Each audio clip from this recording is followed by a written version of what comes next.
Hey, you. Yeah, I'm talking to you. You right there watching this video, waiting for this live stream to start, or just watching the membership video, man, and why you should join the membership.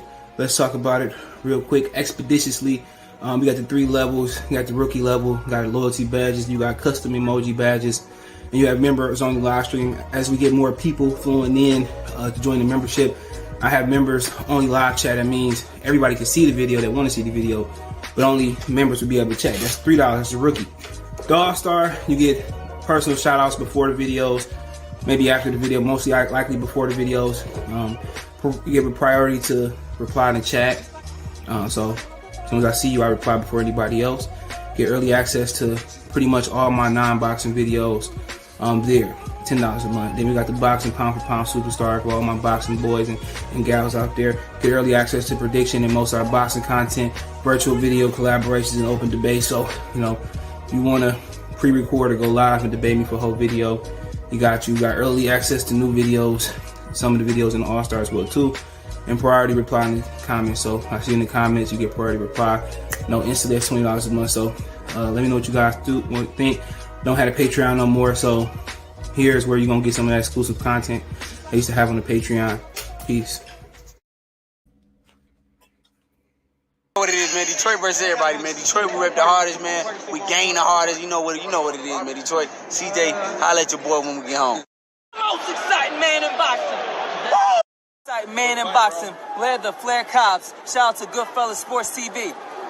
Yo, this is Deontay the Bronx Bummer Wild, the WBC heavyweight champion of the world. And I'd like to give a big shout out to CJ Goodfellas Sports TV. Bomb Squad, baby. Man, we're here, man. 122 pounds, 10-5, man. Watch the Goodfellas Sports TV, bro. Hey, qué rollo, quiero mandar un saludo a mi amigo Goodfella de parte de tu amigo Jaime Munguía. Un abrazo, Conor. Ánimo. Shout out to my friends from Goodfellas TV, from Alexis Too Sexy Salazar. All right, we in this thing, man. Spence fans walking tall. They feeling real good about each other, man. Shout out to Errol Spence. Great performance, but y'all already know I got to keep it real. That's just the way it's going to be. But let's get to it. Thumbs up the video, share the video, subscribe to the channel, subscribe button. It's the bell icon button. Hit all notifications, increase your chance, get notifications, go live, drop a video. Always check out the Boxing 101 playlist for all our live streams. If you want to re-listen, you hear all the live streams I do ad-free on Anchor or Spotify. If you hit the Linktree link in the description, first link you see under Find Me Everywhere. It'll take you there on Twitch, YouTube, Instagram, Spotify, Anchor, even Cash App, Venmo, PayPal to take you there. Appreciate everybody that donated this morning and yesterday. Got a few fights yesterday. Obviously, Gamboa got sent to the Shadow Realm. I mean, I don't even think anybody have any interest because of that. But also, Stanionis and Butaev, they fought on Showtime and on YouTube, which, Stanionis showed why, he's a really good fighter. So I kind of talk about the fights yesterday real quick, and then we kind of get into the Errol Spence little thing real quickly. So first off, we had Conor Benn yesterday. Conor Benn won in the second round knockout. I made a joke on Twitter yesterday that he knocked out Van Deer when Jerron Ennis could knock out Van Deer. It was a fucking joke. We know Jerron Ennis got a technical decision or a no contest after he hit Van Deer got hit with an uppercut or whatever the situation may be. Got headbutted and got cut. And yesterday, Conor Benn, I believe, took him out there in 2 rounds. And, people keep saying, oh, he's not fighting nobody, this, that, third. It's so funny, man. They harder on these prospects than they are on these other top fighters who ain't unifying and trying to fight the best. You got at least 100 fighters you can get to when you're talking about who already world champions, who holding stuff up, who supposed to be, unifying. And I was listening to Jamel Charlo do that Q&A he did. It was on Fight Hype and Fight Hub and all of that, talking about he had been number 3. Had to fight the number 1 contender 2 times, 2 different guys who was the number 1 contender, and talking about he had been around since Mayweather was champion and all of that. And you don't have one marquee fight to show for, not one big fight to show for. And this guys over the course of times who didn't have that big marquee fight, but you know, people want to talk about him coming up short versus Conor Benn, or you know, Anthony Joshua Wilder not getting it. You just keep going on and on with the fights. Tank not stepping up, which I got a video about Tank coming up.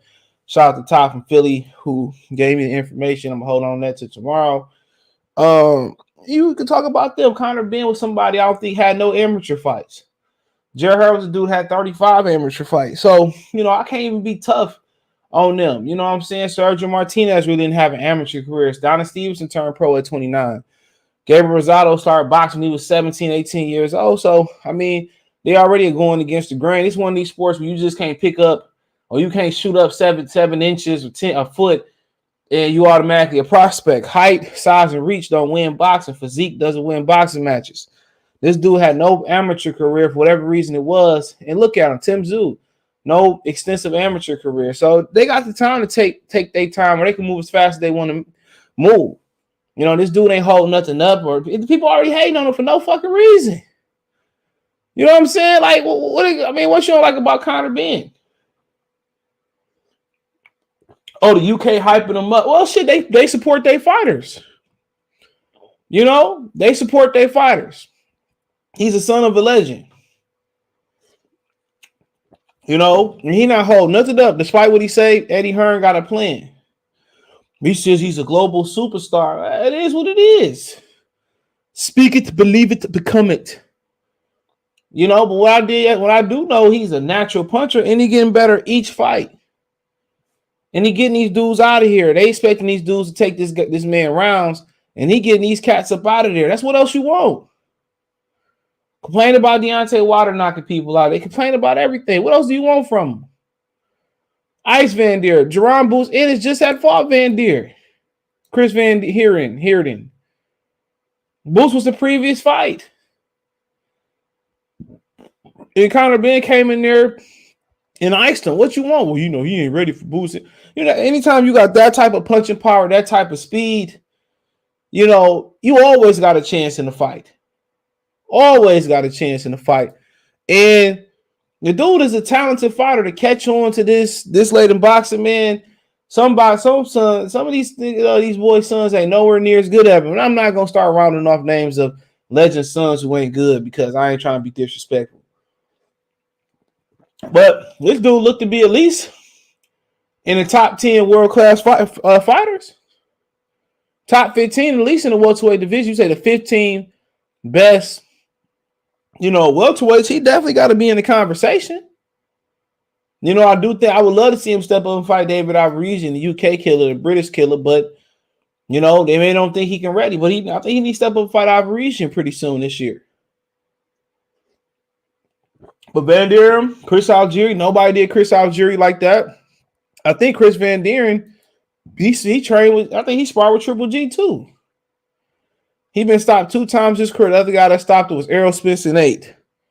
And that's all back in 2015. So, you talk about Conor Benn, bro.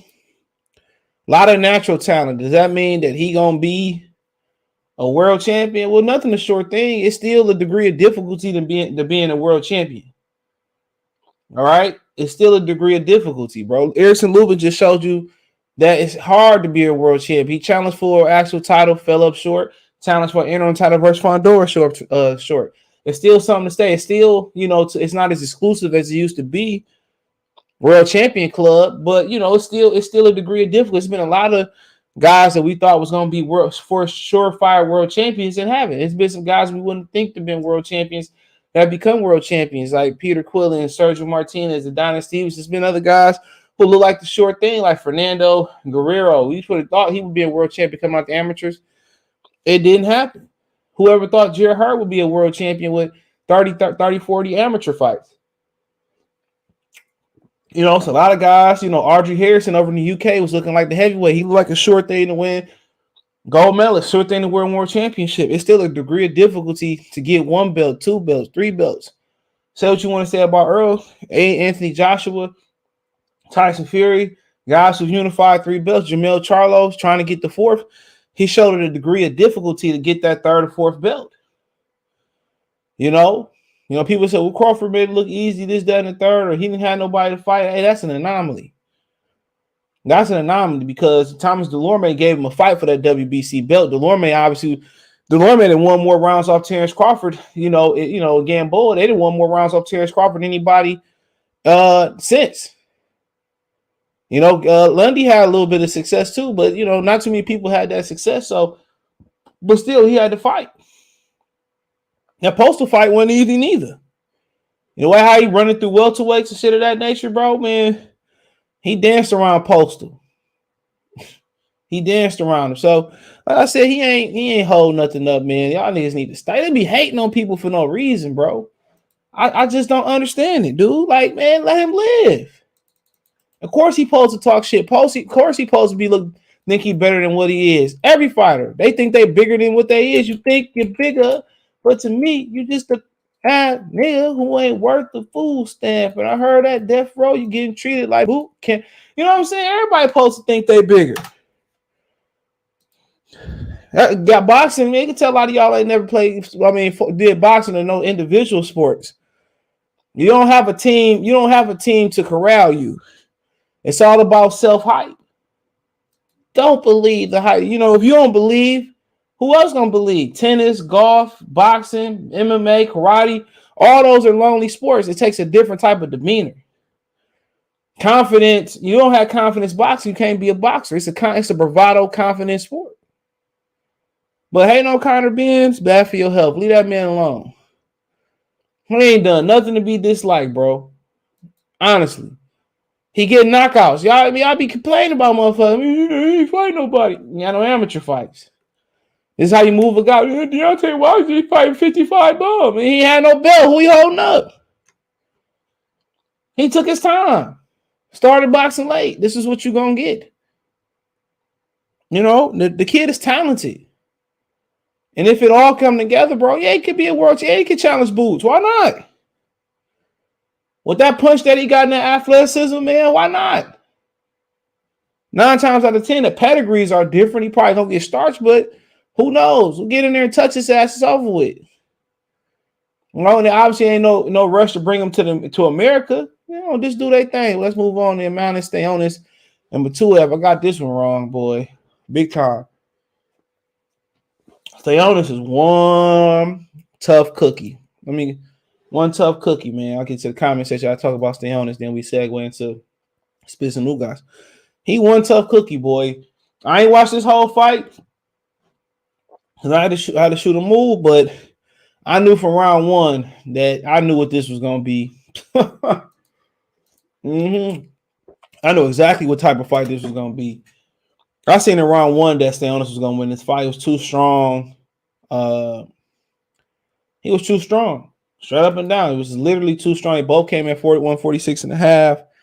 He was too strong. He was bullying Butaev. Anytime you get an Eastern European who's known to come forward and they start retreating or they start giving up ground, I knew he lost then. Because even though y'all can say, well, he was more effective, but Stanionis' style was more effective. And Butaev just kept backing up, standing in front of him when he should have been using lateral movement and turning them. When I seen Stanionis, Radzhab, Butaev, Butaev, whatever, start giving up ground in the first round, I ain't need to watch no more of that fight, bro. I already knew how it was gonna go. You can't be known as a guy who will bully and who come forward and dog somebody like he did Jamal James and get in there with Stanionis. And like I said, it wasn't nothing Stanionis doing really impressive, other than he a big, strong guy. Not the most dynamic puncher. He won a split decision too. Not the most dynamic puncher, but it was what you like. That's why I said Butaev threw the cleaner shots. He probably did. But when you're looking at it from the little 3 or 4 corners that the judge is looking at it from, they seeing how effective Stanionis moving forward, moving the guy backwards. And if you getting touched or he moving his hands, you moving backwards. Should have been moving laterally, but I just didn't think Butaev done enough from what I seen. And Stanionis, and his style was imprinted on that fight. But remember, he said he ain't stepping aside neither.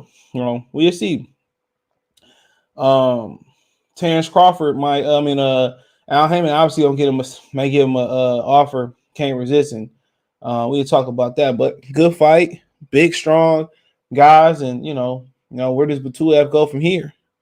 But Stanionis in shot. He the Reggie champion. He in shot to consolidate the belts for the title. He's entitled to his WBA title shot next. Now we'll see what happened with Crawford and Spence, which, you know, Jerry James said last night they had already been talking. But, you know, after I seen the interview with Steven Espinoza, which I'll talk about tomorrow, I'm not sure that fight's a sure thing. All right. They still talking about woulda, shoulda, coulda, woulda, ifs. Like, bro, we doing all this, man. Why get it done? Why wasn't that fight done? Y'all had 5 months to get that nigga over there. And then my only thing is Crawford probably gonna take another fight in between there. Said May, now it's June or July. So Crawford about to get another fight in there. They working on the particulars. If you lose, this will happen. If you win. And they said some other things, which I'm not even gonna bring up today, man. I really don't want to make this a Crawford Spin show, which that's what it's gonna manifest into, especially if I let somebody on here keep reading the comment section. Last night I did not filter the comment section. I just let new fans come in here. That was a mistake. I'm definitely gonna filter it every time after the fight now. The Errol sexuals messed that up. Oh, you hating on Errol? You hate? I'm just saying, how am I hating? How am I hating, bro? Why do y'all hold my opinion in high regard? There's 1,000 other YouTubers who speak boxing. Go listen to them. You know, but shout out to Stanionis. They said they ain't stepping aside. We'll see what happens. It's gonna be a bag, you know. And a lot of talk about Daniel Kinahan and Espinoza said they're not doing business with MTK Global, but he's an MTK Global fighter. You know, the U.S. Department of Treasury can't stop you from doing business with him. You know, but like I said before, they're gonna find every type of excuse. So, I mean, it is what it is. We'll move on to the main fight. Let's get to it. Appreciate everybody for tapping in. Shout out to the Spence fans.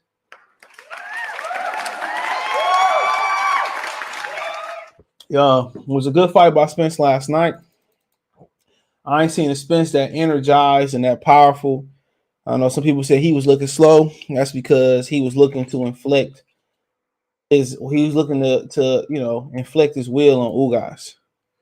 You know, he wasn't looking to beat Ugas with speed. He was looking to beat up Ugas. And like I said before, I watched the 6th round over again. I watched a couple minutes of the fight over again.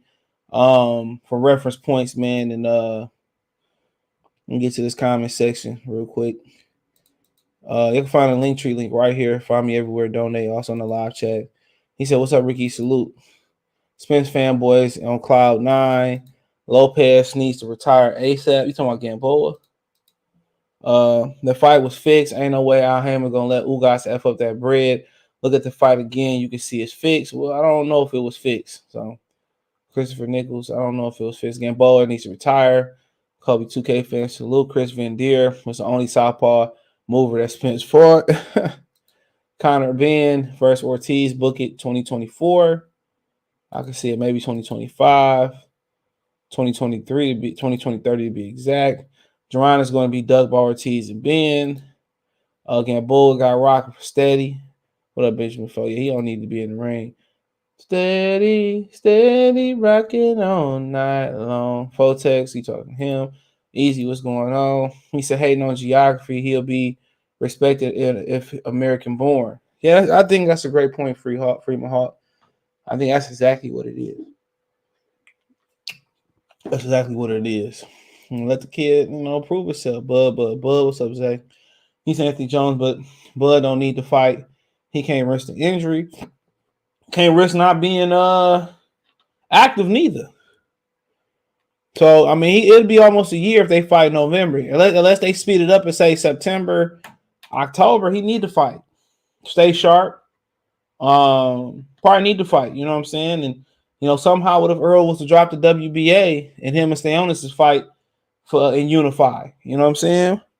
Stanionis an orthodox fighter, but I don't know. They can find a southpaw in them. Keith Thurman, that's a big risk. Like I said, I think Keith Thurman more dangerous to Spence than before going this fight to Crawford than Spence. But I mean, Spence looked energized last night, man. He looked real good. He said, I even said it before the fight. Hope it was a draw because the stands just gone roadblock. J.A. say they had a little chat last night, dog. Who? He said, I shot a few Errol Spence sold last night. Appreciate it. He said Errol forgot where he was when Ugas knocked his mouthpiece up. Man, he heard him right before that, bro. I went back for reference myself. If you look before that at the 2-0, I think it was the 204 mark, he heard him in a round. But right before that, or it was the 204 mark he heard, I don't know. But right before the mouthpiece came out, he wobbled him with a short right hand. He countered him with a short right hand, and he wobbled Spence. And when Spence get hurt, people talk about when Crawford get touched, how Crawford jump back in and try to get his get back. Spence do the same thing. Spence don't have a good poker face neither, since the accident. If you notice down the stretch, even though Ugas was getting beat, Ugas was touching the body and Spence was wincing and breathing hard and all that stuff, sucking it in and showing that he was injured.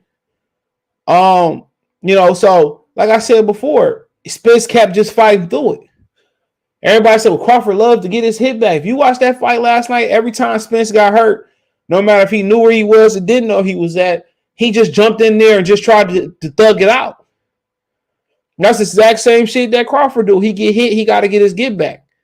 Errol Spence get hurt, he just thug it out.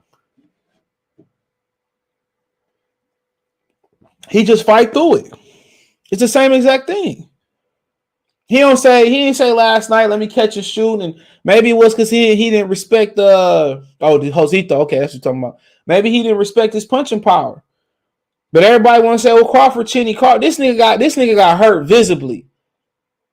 I would count 5 times in this fight he got hurt visibly. I'm gonna say it's not like a big hurt. The 3 body shots that Ugas landed down the stretch to his demise, it made Errol Spence wince. All right, and then he hurt him before he threw him to the ropes. He hurt him with a short right hand. It was a short counter right. You couldn't even the camera angle. You couldn't even see it. All you see was Errol Spence do the chicken dance. Then then Errol Spence was buying time, and Ugas I think hit him. I could be wrong with another short right hand. Ugas hit him with another short right hand, and that's what wobbled him. And that short right hand that Ugas was landing. It was short, but it kind of was like landing on the jaw, the neck area. Had he been able to get that right on the mouth area, we probably be having a different conversation. But then again, he hit him to the ropes, and I don't blame the referee. I blame Ugas. The referee probably said stop, but he didn't jump in front of Ugas. Ugas hurt him to the ropes. That's a knockdown, right? Maybe Ugas thinking it's a knockdown, but that's what Ugas is doing all night. He would Spencer work and he'll block some Spence shots and some of Spence shots get in. And then he would counter Spence up top. Spence head would flare up. And then he would just sit there and watch Spence and not jump on him. And even in that moment where he rocked Errol Spence, all right, even in that moment where he rocked Errol Spence, guess what happened? He admired his work again. He admired his damn work again. He just stood there. The referee did not jump in front of him. He should have jumped right on him. If that's not a knockdown, he should have jumped right on him. There was no breaking the action. Jumped right on him, and he could have finished that shit. Possibly. So that's Ugas' damn fault. I watched it again. It's Ugas' fault. The referee was the Deontay Wilder when the referee was on Deontay Wilder back after he knocked out Barry Stavern. Ugas just, I don't know, man. It's like that computer you got that just keep freezing every now and again. He had more than 10 keys to start freezing. Ugas with his hands down. I mean, you don't have to see the foot with his hands down. He should have jumped right. If he didn't rule the knockdown, he should have jumped right on him and knocked his ass through the ropes. Ugas lost. I'm not blaming, shit happened. Spence came out there to inflict pain last night. It was not about speed. It was about inflicting pain, proving everybody he back, of course. But if you're going to open up offense, that's why I try to tell people about Crawford and Lubin and guys, you chinny, man, hell no. If you're going to throw punches, dog, you gonna get hit back. If you gonna throw punches in this sport, you gonna get hit back. That's just what it is. You gonna get hurt. You know, when you fighting top fighters, it's just the way it is. And Ugas didn't hurt him with his brute power. It was he hurt Spence with the shot Spence didn't see coming. And I told y'all, Ugas was a good counterpuncher. And when you're on this level, it's how you set your shots up. You know, it's the ones that hurt people. It's not that Bud might be the biggest puncher in the division. It might not be Ennis is the biggest puncher in the division, but it's the way they set their shots up with their feet and with throwaway shots and with feints and with awkward shots. It's the way you set it up. He can play it off all you want to, just like Crawford played it off with Kavaliauskas. You got dropped. You know, Mayweather and jab. Mayweather got dropped. You know, you can play it off all you want to. Look at this white man face right here with the camera. This nigga face. Look at that face. Ugas should have. That was Ugas' last. As we knew it, this was Ugas' last golden opportunity to unify the titles. And in a nutshell, this represents Ugas' career. Admiring his work and never following up. Flame on, what's going on? Jocelyn, salute. Kofi Universe. Y'all subscribe to Kofi Universe. Said salute to everybody in the chat. Smash the like button and share the content on all social media platforms. Shout out to Kofi Universe. Subscribe to him for the latest and greatest hip-hop news and reviews. When Spence get hurt, the cue is to spit out the mouthpiece. Well, that's smart, but it also can be dumb. Because the mouthpiece only can be reapplied in the mouth when there's a break in the action. That is the rules. I don't make the rules. Those just the rules. But the more I watched, I wasn't sure he spit that mouthpiece out neither, but that's another conversation. They say Spence wasn't hurt. Yes, he was. Yes, he was. He was hurt before that even happened. He wobbled. He did the chicken dance. I shared it in our private chat on Twitter. You know, he was hurt. He was hurt before that sequence even happened. Ugas hit him in the 6th round. Ugas hurt him twice. Before this happened, he hurt him with a short counter right hand. And Errol Spence did the chicken dance. So you can say whatever you want. He ain't going to be honest about it. He was hurt. He said, well, I wanted to pick up my mouthpiece. Why the fuck would you want to pick up your mouthpiece? You know why? Because he wasn't there. He wasn't there. He had a Charles Martin moment. They was trying to see who did the mannequin challenge best. That's exactly what happened. Well, you hate. I ain't got no reason to hate on this nigga, man. Now, you know, he supposed to be fighting Bud. If he don't fight Bud, hey. Well, he gave Ugas some break. Ugas' eye was swelled up. That's what you do in boxing. You know, Ugas' eye was swelled up. I ain't know Texas ever care about a nigga's physical well-being, but hey, that's what you do as a referee. This is Ugas' last shining moment.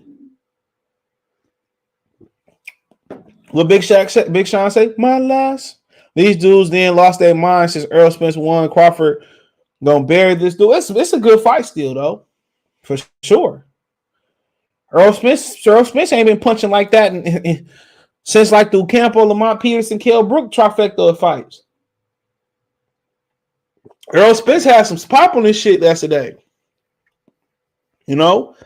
And he showed some great conditioning. Only thing that you ain't like yesterday is kind of he was sloppy last night. A little bit. That's what he was sloppy, and you know he got hurt. He got hurt several times in that fight, but that's due to inactivity. You can't mimic 8-ounce gloves on, dude. You know, unless you want to put 8 ounces to take your headgear off. You can't mimic 8-ounce gloves. That's a fact. You know, that's like football players. When you go into training camp, you need training camp to prepare your body for the season. You got to get hit to harden your body for the real hits, if that make any type of sense. Marvelous Williams said we need this Crawford versus Spence fight yesterday. Yeah, we did. But, you know, at the end of the day, they wanted to wait, and he went through some trials and tribulations. The ref walked Spence around the whole ring to get the mouthpiece. I mean, it's Texas. The only the nastiest shit that happened in Texas in the boxing ring, Ugas got off the script a little bit and had to turn down. I guess that's what he do. Ugas' performance was not was so uninspiring. I mean, what else you expect? You know, he caught his attention 1,000 times in that fight. He just never followed up. I talked to Bushido. He said, "Oh, Ugas didn't do much. Turn that damn sound off and go and watch this fight again." I don't even know one place they got the fight. I'll just keep that to myself. You want it, you got to pay for it. Because I start sending this link down, the next thing you know, it gets shut down. So, like I said before, Ugas, what you want Ugas to do? This is what Ugas done his whole career. He had a dead Omar Figueroa in front of him, and he did not finish the job. Ugas loved to admire his work. Yeah, Lawrence Cole was terrible last night. Respect to Ugas, he admires his work. He do. Shit, it's like when I cook, like, damn, man. Shit, Chris, you did it again. That's when Ugas hit a nigga. Damn, I did it again. Should have followed up, man. It's the reason why Cubans don't win the big fights. It's not that they bad fighters. They just so amaturized. I'm going to make that word up. They've been in the amateur system so long, it's hard to change to being a pro. Ugas at least 48 years old. And amateur boxing is a totally different. It's totally different boxing, bro. It's totally different. You know, but it is what it is. Shut up! That's to all the Spence fans. Please, please, please, please, please. Ugas, hold on. Ugas was thinking about that bag. My man. Bud gonna get on his ass. It's a good fight. You know, Errol they both can hurt each other for sure. That's what we found out last night. We both, but if Bud you laying that counter right hand or that left hand, and he do some shit like this, man, Bud gonna be on that nigga like white on Pamela Anderson. Tip mob. She said TIP mob. If those ropes were not there, Errol would have touched the canvas. That's a knockdown though. No matter. If the ropes hold you up, it is considered a knockdown. It is considered a knockdown. All right. Let's go. I can see why people call it 50-50, not course. We ain't seen that Errol Spence since Ocampo, Kell Brook, and Lamont Peterson. You know, and it is, in my mind, the fight was closer. I wasn't concerned about the eye. You know, I was just concerned about, you know, the inactivity and how he looked. And the only bad thing about how he looked last night was simply because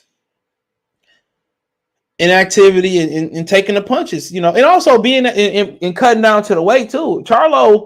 Jamal Charlo, he took all them core bob shots, Jamal, and took them well. Didn't have no ill effects, but he went in there versus Montiel, and he was fidgeting every time he got hit to the body and shit. Every time Montiel hit him clean down the stretch, he fidgeted, and I didn't like the way he reacted. Like Rosario was hitting Jamel Charlo, and Castanos was hurt Jamel Charlo. You know why that is? They getting older, and they staying at the weight too long. So that weight cut, part of the weight cut is also draining your body of fluids. That's why Spence drunk so much water through nutrition, is because you cutting so much water in your body. When that fluid, you start draining that fluid from the brain, trying to cut weight. When you start to get bone dry, you know, that's when you start becoming a vegetable. You know, the punishment is a huge part of it. But once you start cutting weight, you start taking punishment to the brain, bro. That's the triple whammy. So they starting to get hurt now because their chin's not good or they take a lot of punishment. The weight cut is starting to show up for the Charlo twins and Errol Spence. You know, and it's probably best for them to move up soon. And this is why you don't save a fight like Bud for last. Somebody who moving up in weight and has the advantage of being more comfortable, eating more, and he didn't feel doubt. People say, well, Crawford not moving as much. Don't need to move. You're getting older, so you have to make the adjustments. The last episode we did last night. This episode will be up on Spotify and Anchor, 9 a.m. in the morning. Why they ain't stopped the Lubin fight? Well, it's two different commissions. It's Nevada and it's Texas. If you had to ask me, you know, I would think Nevada would have stopped the Lubin fight before Texas stopped the Ugas fight, but it is what it is. Two different commissions. Can't compare them. It's not a federation, and we don't have a governing body that oversees all of it. Ugas had a broken orbital bone, and according to Derek James, he had fractured ribs and a broken nose. So, initially I thought Errol hurt his eye when he turned around like that. Yeah, I did too, because you couldn't see the punch that he got hit with. The punch that he got hit with was on the back eye. So his right eye is the one that's injured. He got hit with a shot that he didn't see coming, and you couldn't really see the shot unless you slowed it up. You couldn't see the shot because it was so short. Ugas landed a couple looping shots in that fight that kind of tilt Errol head back a little bit or caught him off balance, but Errol was able to bite down, bro. Errol was biting down last night. He fought through pain. A lot of that is genetics out there for our player, though. A lot of that is genetics, but a lot of that is just condition. He was in great condition. Even for the referee to give him the ring around the rosy or the pony walk around the damn ring, he still recovered pretty quickly. If he wasn't in condition, Ugas probably had an opportunity to finish him. Referee gave him some time. He came back, fought well in that round. And still, actuality, you could have made a case that should have been a 10-7 round for Ugas. Ugas wobbled him before this sequence happened. That's a knockdown. He dominated that round. Spence came back after he was spotted some additional time to clear his head, but he was in great condition. He went back to the corner, and it was like nothing happened. Yeah, Ugas did hurt him down the stretch with some body shots, but once again, I think in that scenario, he didn't see that he hurt Spence because obviously he couldn't see. D-Ray Promotions was going on. He said when Errol put his head down, it's on go. Yep, and I mean, Ugas should have jumped on him. This was Ugas' last chance to win that fight. Even though Ugas would have came in, pinned him with a forearm, held him on the ropes, and hit him with a big-ass right hand, and came back with a left or knocked him out the ring. He could have literally pushed him. He could have came through, elbowed him in the chest, held him, pinned him on the ropes, and hit a right with a right hand and knocked him out the ring, and they might have waved that fight off. He missed his opportunity. He sat there and watched, man. That's why Ugas is not an elite fighter. See, it depends on the ref. If he spit the guard out, they have to give him a break. Danny did him the same way. At the end of the day, bro, you spit the guard out, it has to be a break in the action for them to stop the fight. When there's a break in the action, they pick up the guard, take it to the corner, clean it off. That is the protocol. There was no break in the action. It's the same thing. There was no break in the action. Fondor, they didn't stop Fondor count. It gave Condor additional time, but I don't even know if he spit that mouthpiece out. It might have got knocked out. I think that mouthpiece got knocked out. I couldn't really tell. But, it is what it is. Someone call 911. There you go. It was hurt. He was hurt before that sequence. He's hurt that whole round until he got that break. He started slow because he said he was rusty, but also he had to get Ugas timing down. Ugas was slipping and all that, so blame Lawrence Cole. You gotta blame Ugas too. He had fresh meat on the ropes. Go season that shit and put that boy in the grill. That man had fresh shit on the ropes. They should be getting out of there. We's moving, Mr. Boss Man. We's moving. Hell yeah, he should have been moving that nigga to the paramedics. What would have happened if Pacquiao hurt? That Pacquiao that fought Ugas couldn't hurt a mosquito. Errol had his best 2 performances back to back. Yeah, could make a sense, but he wasn't as near as vicious as he was for the Garcia fight. He can start slower. Bud can go get on his ass. Bud is known as a slow starter, so who knows? Santa Cruz or Issa Cruz was negative defense, but it's entertaining. Yep. Talk to Mr. Allen. Spin 6 say Spence isn't going to Terrence is not going to stand there and get hit like Ugas did. I mean, yeah, but I don't know. He shouldn't, but never know. Spence admitted he got to stop doing that mouthpiece. Sorry, man, if you believe that, bro, you probably believe your girl coming in at 2 a.m. talking about she was on girls' night out. You know what I'm saying? You don't believe that, bro. You'll believe this nigga pissed in the y'all nigga believe the nigga pissed in the bottle called the Gatorade. Ugas was just standing there not throwing back. Nope. And he threw back, he landed. You know, but that's Ugas. That's Ugas. Don Dada, that's just who he is as a fighter. He don't follow up. And me and Henry said that several times. He not a guy that don't follow up his work. He sit there and admire his work. So, hey, that is what it is. That is what it is. That wasn't made. That was on Ugas for not jumping on that opportunity. I can support the channel. Venmo, CJ Good 313. Appreciate y'all. That's the second blessing for Spence. Auto rec number 2. Number 1 auto rec. Number 2 Ugas sleep mode. Yeah, you know what I'm saying. Grabbing them something there. You support the Cash App too. $ CJ Good 313. So he said Ugas is 35, Spence is 32. We don't know what Ugas is. Ugas can be 45 for all we know. And then probably 50. Bust out Errol while looking for his mouthpiece. Fanboy gonna lose and demand a rematch. We might be waiting 5 years to see a draw. Ugas really like 43. Maybe Juju laughing. Errol leaves himself open for the right hand a lot. Yeah, you do. You know, but he was squaring up too. Ugas couldn't take advantage of that, but not consistently. Derek James, Ugas was 2. I don't know what that meant. Bud touching that eye.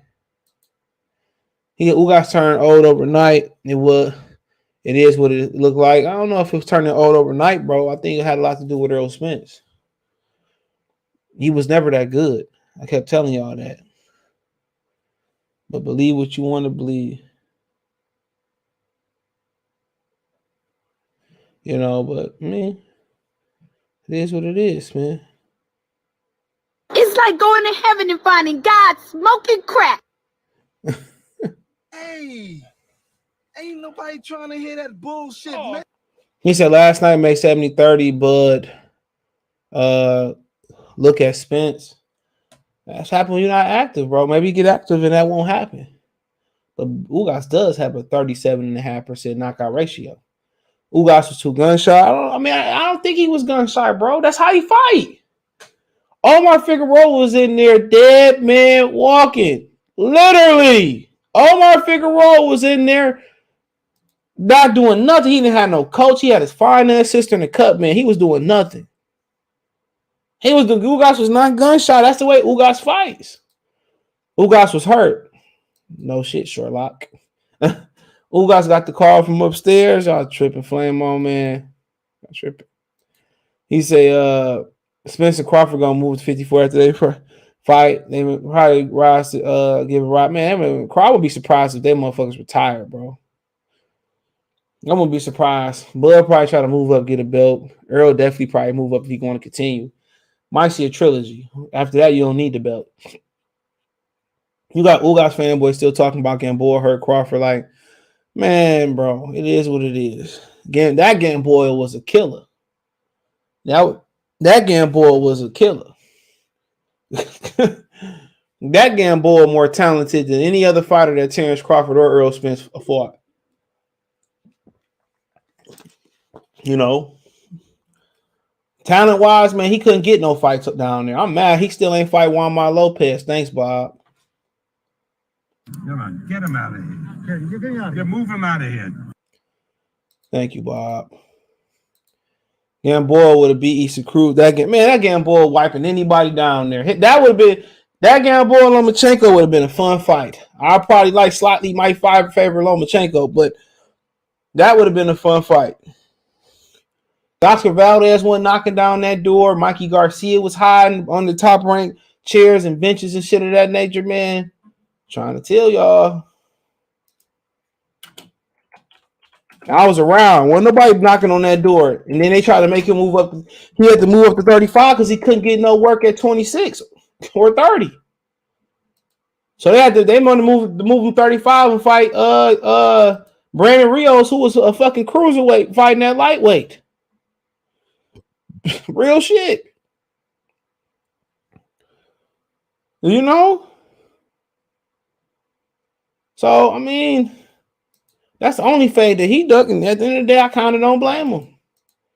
He said, also, I thought that was a punch, wasn't a throat punch. I missed that. Man, nah, it was like a neck throw punch. It landed like on his chin, his jaw, and his neck. You know, it kind of like it landed on his chin. I mean, his jaw, his neck a little bit, but it was on the chin. It was right on the chin. I mean, right on the jaw. He said battle rifle is like, yeah, I'm sure. Why you going on battle rifle? He should have done what he did to Ray Robinson. That's the only time Ugas followed up.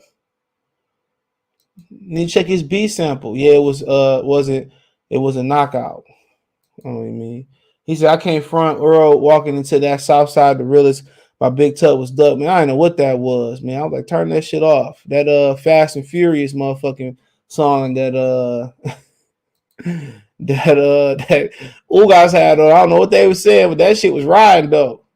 I don't know what that shit Errol Spence came out to. I ain't from Dallas though. I ain't listened to rap. Like I ain't really been into rap like I was in like Dallas and Houston rap in the 2000s. I ain't been into rap like that since the 2000s. What's your Discord, man? You gonna have to join the membership or drop the $5. Like Cash App me the $5. I seen the link. We charge. What's up, Stormy Key? Salute. What's going on? He said Kell Brook fight. What about that one? Ugas right hand knocked out the mouthpiece. Yeah, but you have had them with them boxing mouthpiece in that motherfucker. Them bitches wedged in there though. So if he knocked that nigga mouthpiece out and he ain't spit that shit out. Them boys, them damn bitches is if they in there, it take a lot to get them out. You ever seen them take the fighter's mouthpiece out after the fight? That shit wedged in there, bro. He said Terrence Crawford is great at calling his opponent's lead, great at controlling his opponent's lead guard and dominating their lead foot. Spence will be in trouble without an active guard. Yep, and with his guard, you just go ahead in there you gotta anybody go in the high guard, it's just combination punching. People in the high guard and their Herman shell, you just run the combinations and they can't see the punches coming. Ugas fought in the high guard too, bro. You know, but Ugas kept leaning over behind the show. I mean, that's a lot of man. Ugas, man, he got his check, man. Hopefully, it changed him and his people's lives and shit like that. It's obviously the layoffs, age, and injury are starting to catch up with Earl.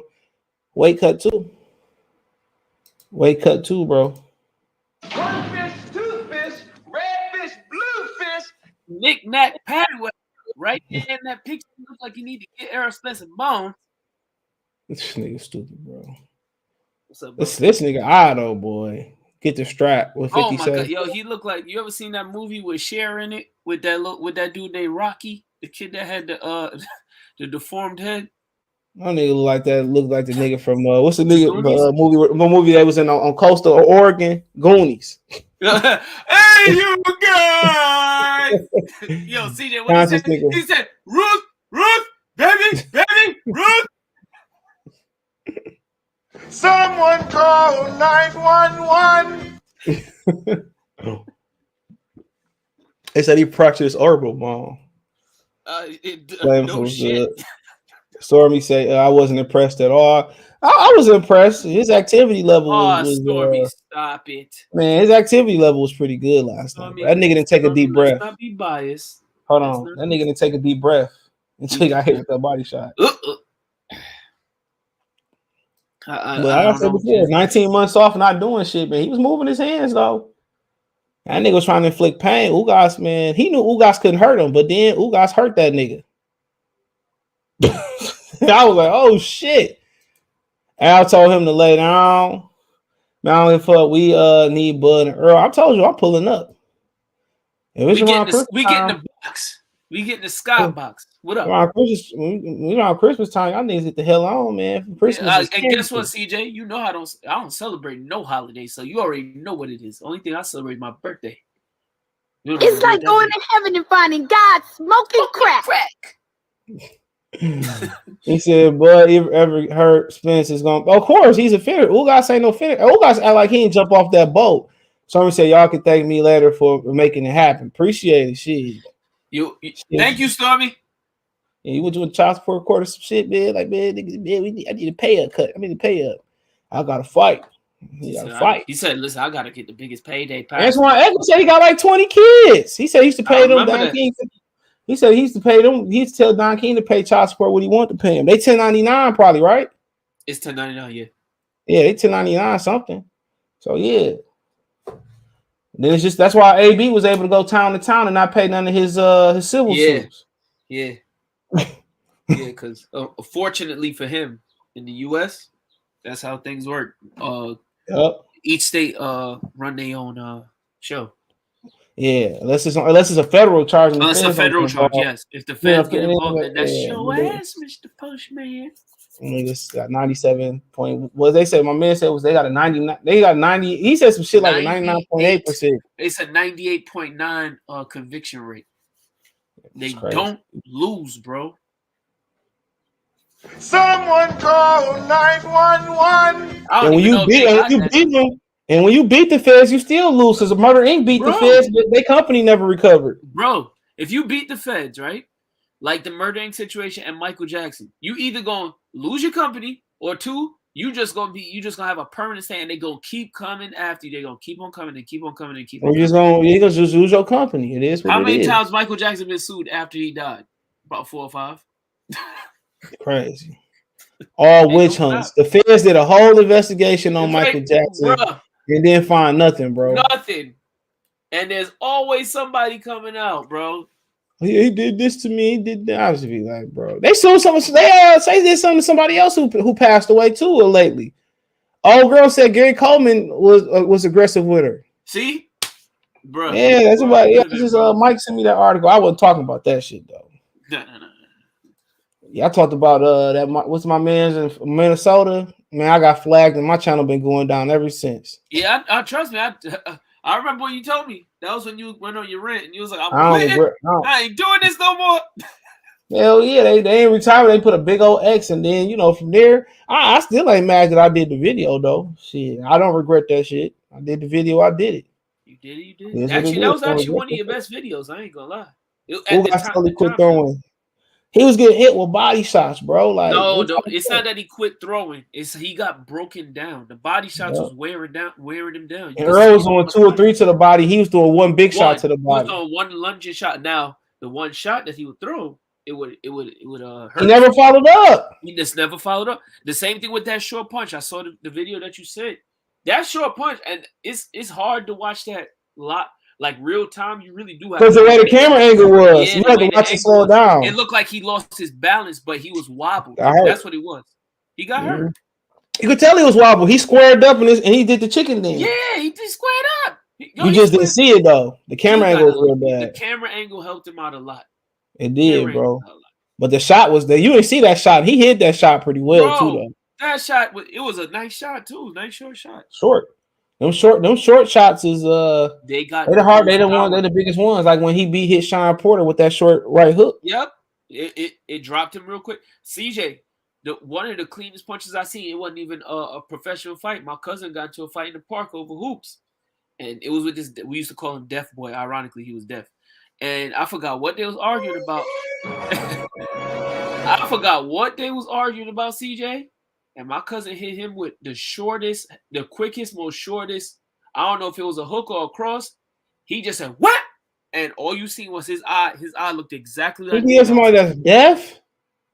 Oh, yeah. But this dude was a gangster, though. What they was arguing with? He was arguing with sign language, a pistol language? No, he used to talk like this. I'm not lying to you. This dude was nice in basketball, too. He couldn't hear. He was real nice. But for some reason, he just came up and slapped the ball out of my cousin's hand. My cousin looked over. He was like, "Deaf boy, what's your problem?" And he was like, "Rah, rah, rah." He used to talk like that, like, "Rah, rah, rah, rah." So we'd be like, "What?" And he pointed his finger at my cousin's face. My cousin was like, "Yo," he pointed, "Get out of my face." He followed him, pointed in his face, and he just hit him with a quick shot. He just, that's all I heard. And when he looked I beat up a nigga with one leg though, so I can't see. You see, that's even worse. Deaf boy, I've seen Deaf boy put some people to sleep. I don't know. You ain't gonna just grab me and punch me, nigga, man. Shit. He ain't grab him, CJ. He just hit him. I'm just talking my situation. He grabbed my phone and swung on me. Was he in a wheelchair?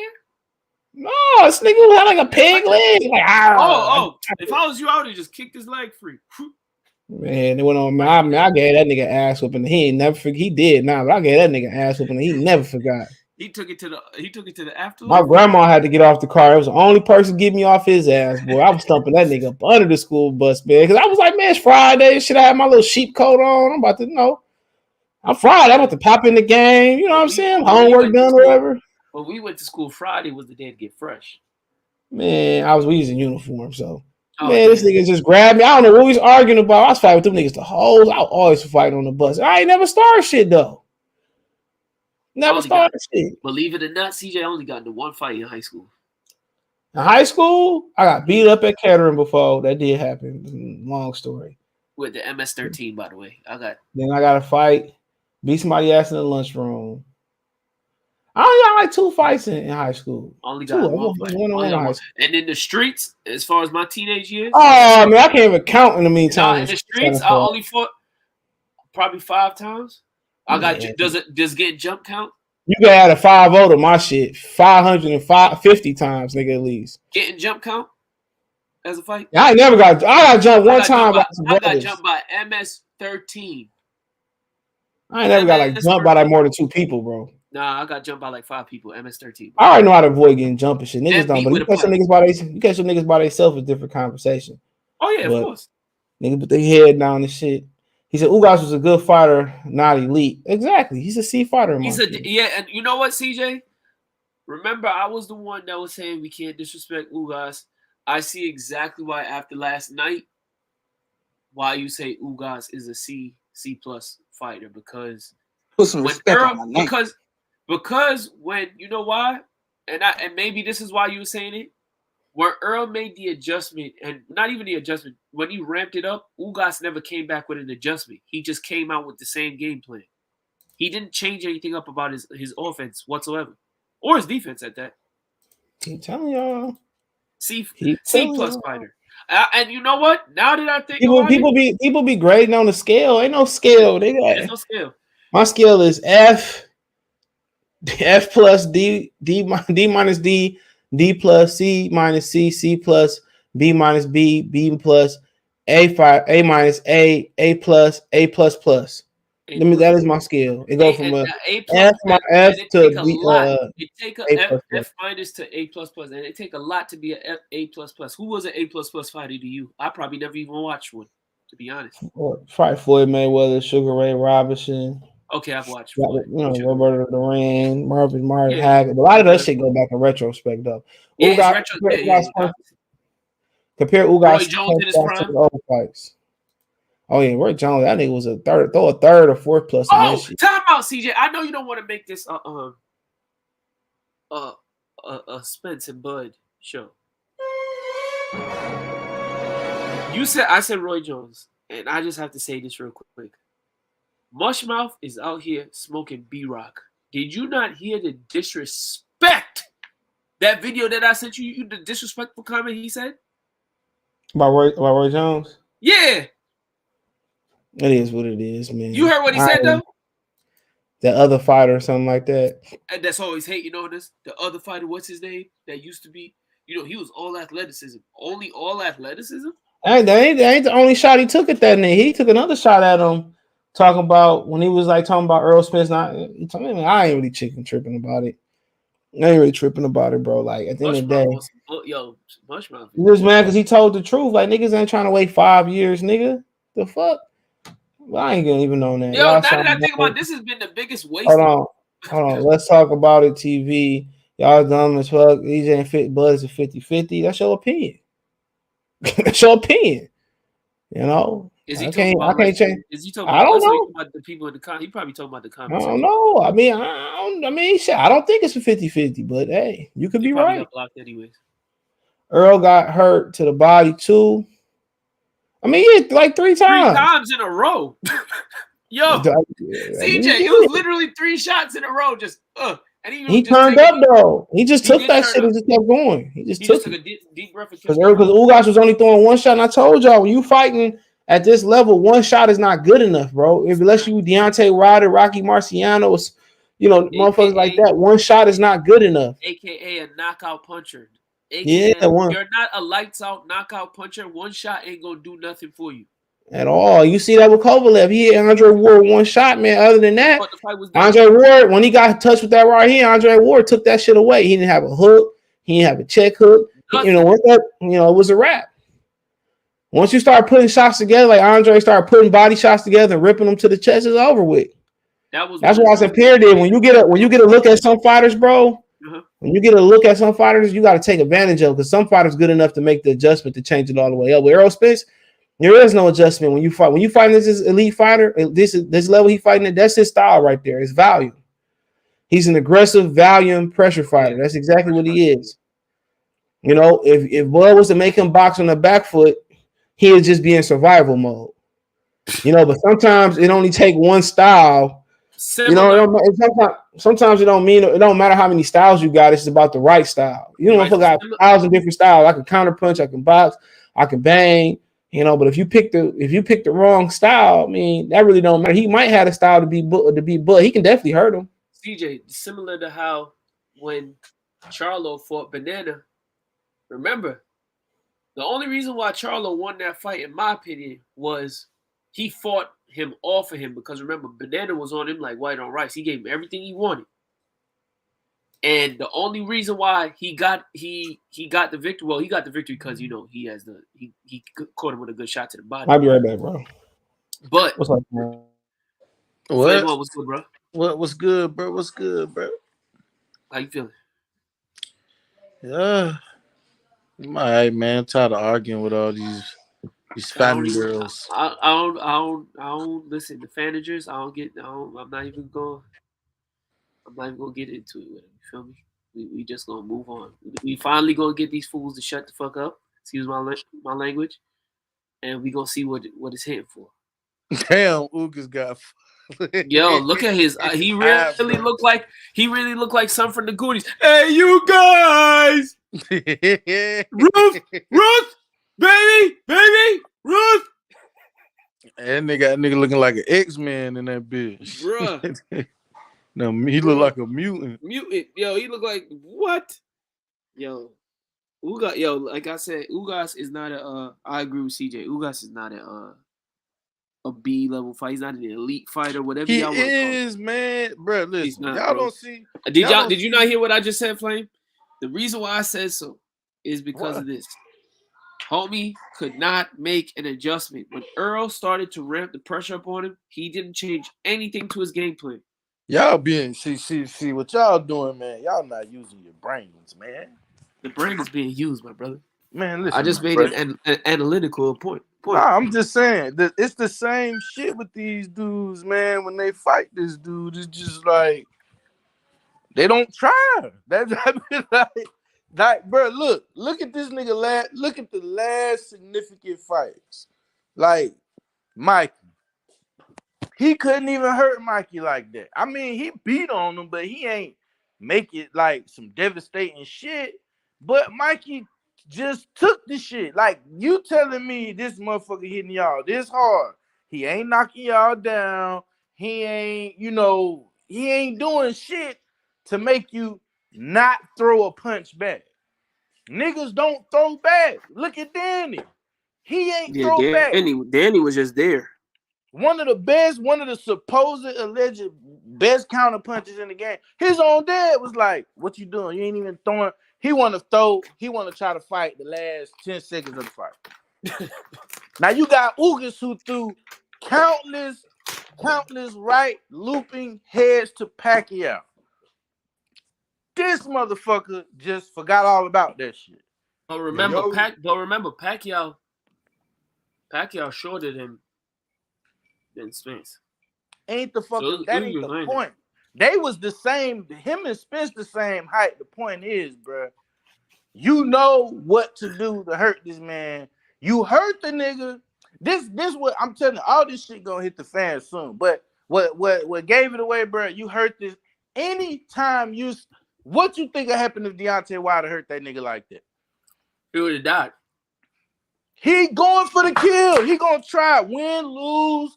You know this man. Watch this man. Yeah, the ref did tell the ref. Hold on. If Deontay Wilder get a clean shot off like that, first of all, it wouldn't be no standing. He'd be out. But that's the thing. I'm just saying, like, killer instinct is like, okay, yeah, the ref did say stop. You know what I'm saying? Like, the ref did, but okay, the motherfucker didn't get between them either. because you got to pick the time to stop the actual action. So he hit the motherfucker. He wobbled. He just looked at him. Before that, like CJ said, before that, he heard him. He just looked at him. He liked to watch. He was admiring his work. You right. But it's like that's what he always do though. That's what he always do though. He always does that. What's he up, likes to watch his work. What's going on, bro? He always admires work. But bro, he ain't never hurt nobody like that and admire his damn work. That's the kill. That's go in for the kill. You know what he did? Listen, the Sean Porter fight, that's all he was doing, was admiring his work. Hence So why you saying the juice is loose, bro? I don't know, bro. I'm sticking to my story. Them niggas be getting that phone call. I don't give a damn. He could at least try to make the shit look believable, nigga. You just gonna look at that nigga? Oh, Benn Israel, what's going on, bro? He said, "Salam, CJ. Y'all lay witness to the ending of Bud Canfish Crawford. No more excuses. Man down today, tomorrow, forever." What's going on? We ain't heard from you from a long time, bro. Since October, Benn Israel. Since October, Benn Israel. Hey, look. Ben Israel is Walking Tall. What's the name of that the Rock movie, Walking Tall? I love that movie. Benn Israel, shalom, my brother. And let me tell you something. It's about to be man down, all right? That man about to get laid down. He about to get put on the grill. Who can say go down? Put down. Technically, Spence went down, but hey, Spence defended that right hand well. Hold on, real quick. I wouldn't say he defended that right hand well, bro. You gotta watch that fight again, dog. Bro, it's like when Bud had his little mishap with Kavaliauskas. I mean, to me, I never looked at it like a knockdown because the nigga was holding. But if it's a knockdown, it's a knockdown. It don't matter. Nobody talking about how the ropes held this nigga up. Nope. Shit held him up. He did the wobble. But when Bud got a little, got hurt by a heavier handed puncher, because we know he's a heavy puncher. Ugas is a 37.5% knockout ratio. But he hurt this nigga. 72. So they going around saying Errol chinny, like Lubin and they ain't going around talking about Deontay Wilder chinny. He got his lights put out twice by a feather fisted puncher, according to them. Hey, but I'll be fair though.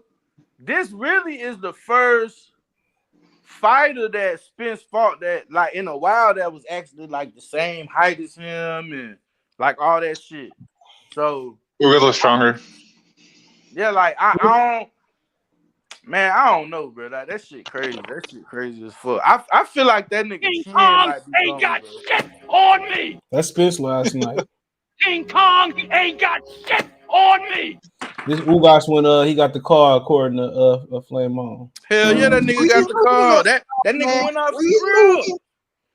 When he two-pieced that nigga like that, that shit wasn't supposed to go down like this. He said, hold up, bro. But that's his whole MO. All that shit look choreographed, bro. Like nigga walk. You could have jumped on this nigga. You let this nigga walk way across the ring, and then the ref walked him back across the ring. I'm like, bro, that shit crazy. That's what TBE. Oh no, I forgot about TBE. That's what TBE said on Twitter. I didn't say that. It was a setup. He said, I didn't say that. Hey, did you say that? Hey, did you pick Ugas, bro? For me? Nah, TB. Yeah, I'm about to send him a link right now. He picked Ugas, bro. I'm sorry if I hear him doing space with me Saturday, bro. You came in here, the first thing he said, CJ said, what up, TBE? He said, Ugas by knockout. I was like, what? Right, hold on real quick. He was almost right. Hold on.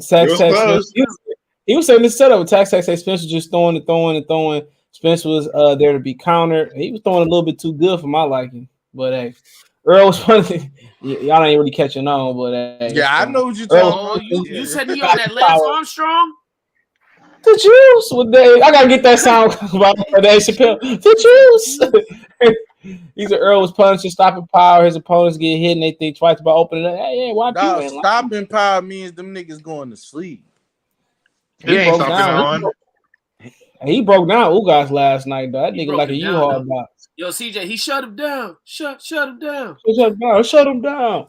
Onyx. When Chuck D was tap dance for Eminem, man, me and Tom had a conversation. He was so hurt about Chuck D. I was done with him.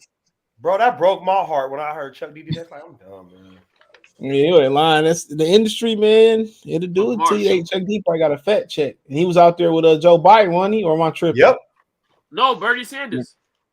He was. Oh, was it Bernie? It was Bernie. My bad. It was Bernie. It was Bernie. Oh, I'm motherfuckers looking like. Up there talking about some fight the power. Up there with the power. What's a hero to most? Hey, when nobody ever talk about best hip hop voices, he definitely got to be up there. He said Spence remind me of Triple G, come straight forward. Canelo beat him by boxing him just like Crawford gonna do. Yep. Difference is, man, Spence was cracking last night, dude. He was cracking. He had no fear of Ugas' power. That's why his ass got touched up. He probably felt his power was like, man, he can't hurt me. Ugas landed that counter right, bro. That nigga went. It's a hero can save us. I'm not going to stand. Man, that nigga got that. That nigga Here go Lawrence Cole. It is a can I save her? Hey, you know who they should have had is the ref, bro. The black dude, bro, who did the Danny and Sean shit. Oh, the one with the with the eye shit. Oh, him is the ref, bro. He was there for. Man, it don't matter. It don't matter. That brown paper.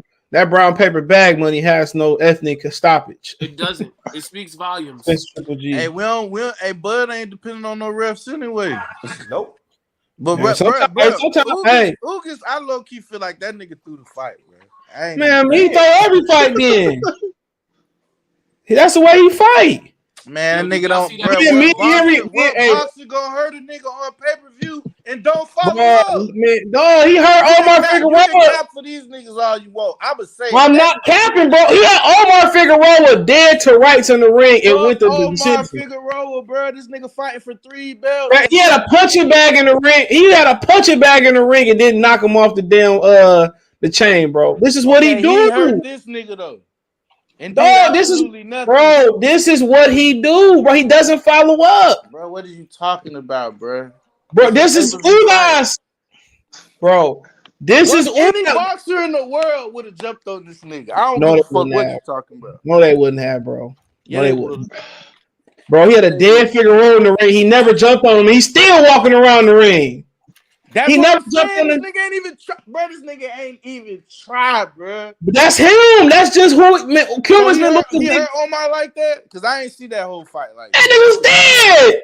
That nigga was just walking around, man, looking for a way out. Maybe he felt sorry for Omar. Man, maybe he felt sorry. That's why Cubans don't win big fights. You seen it there.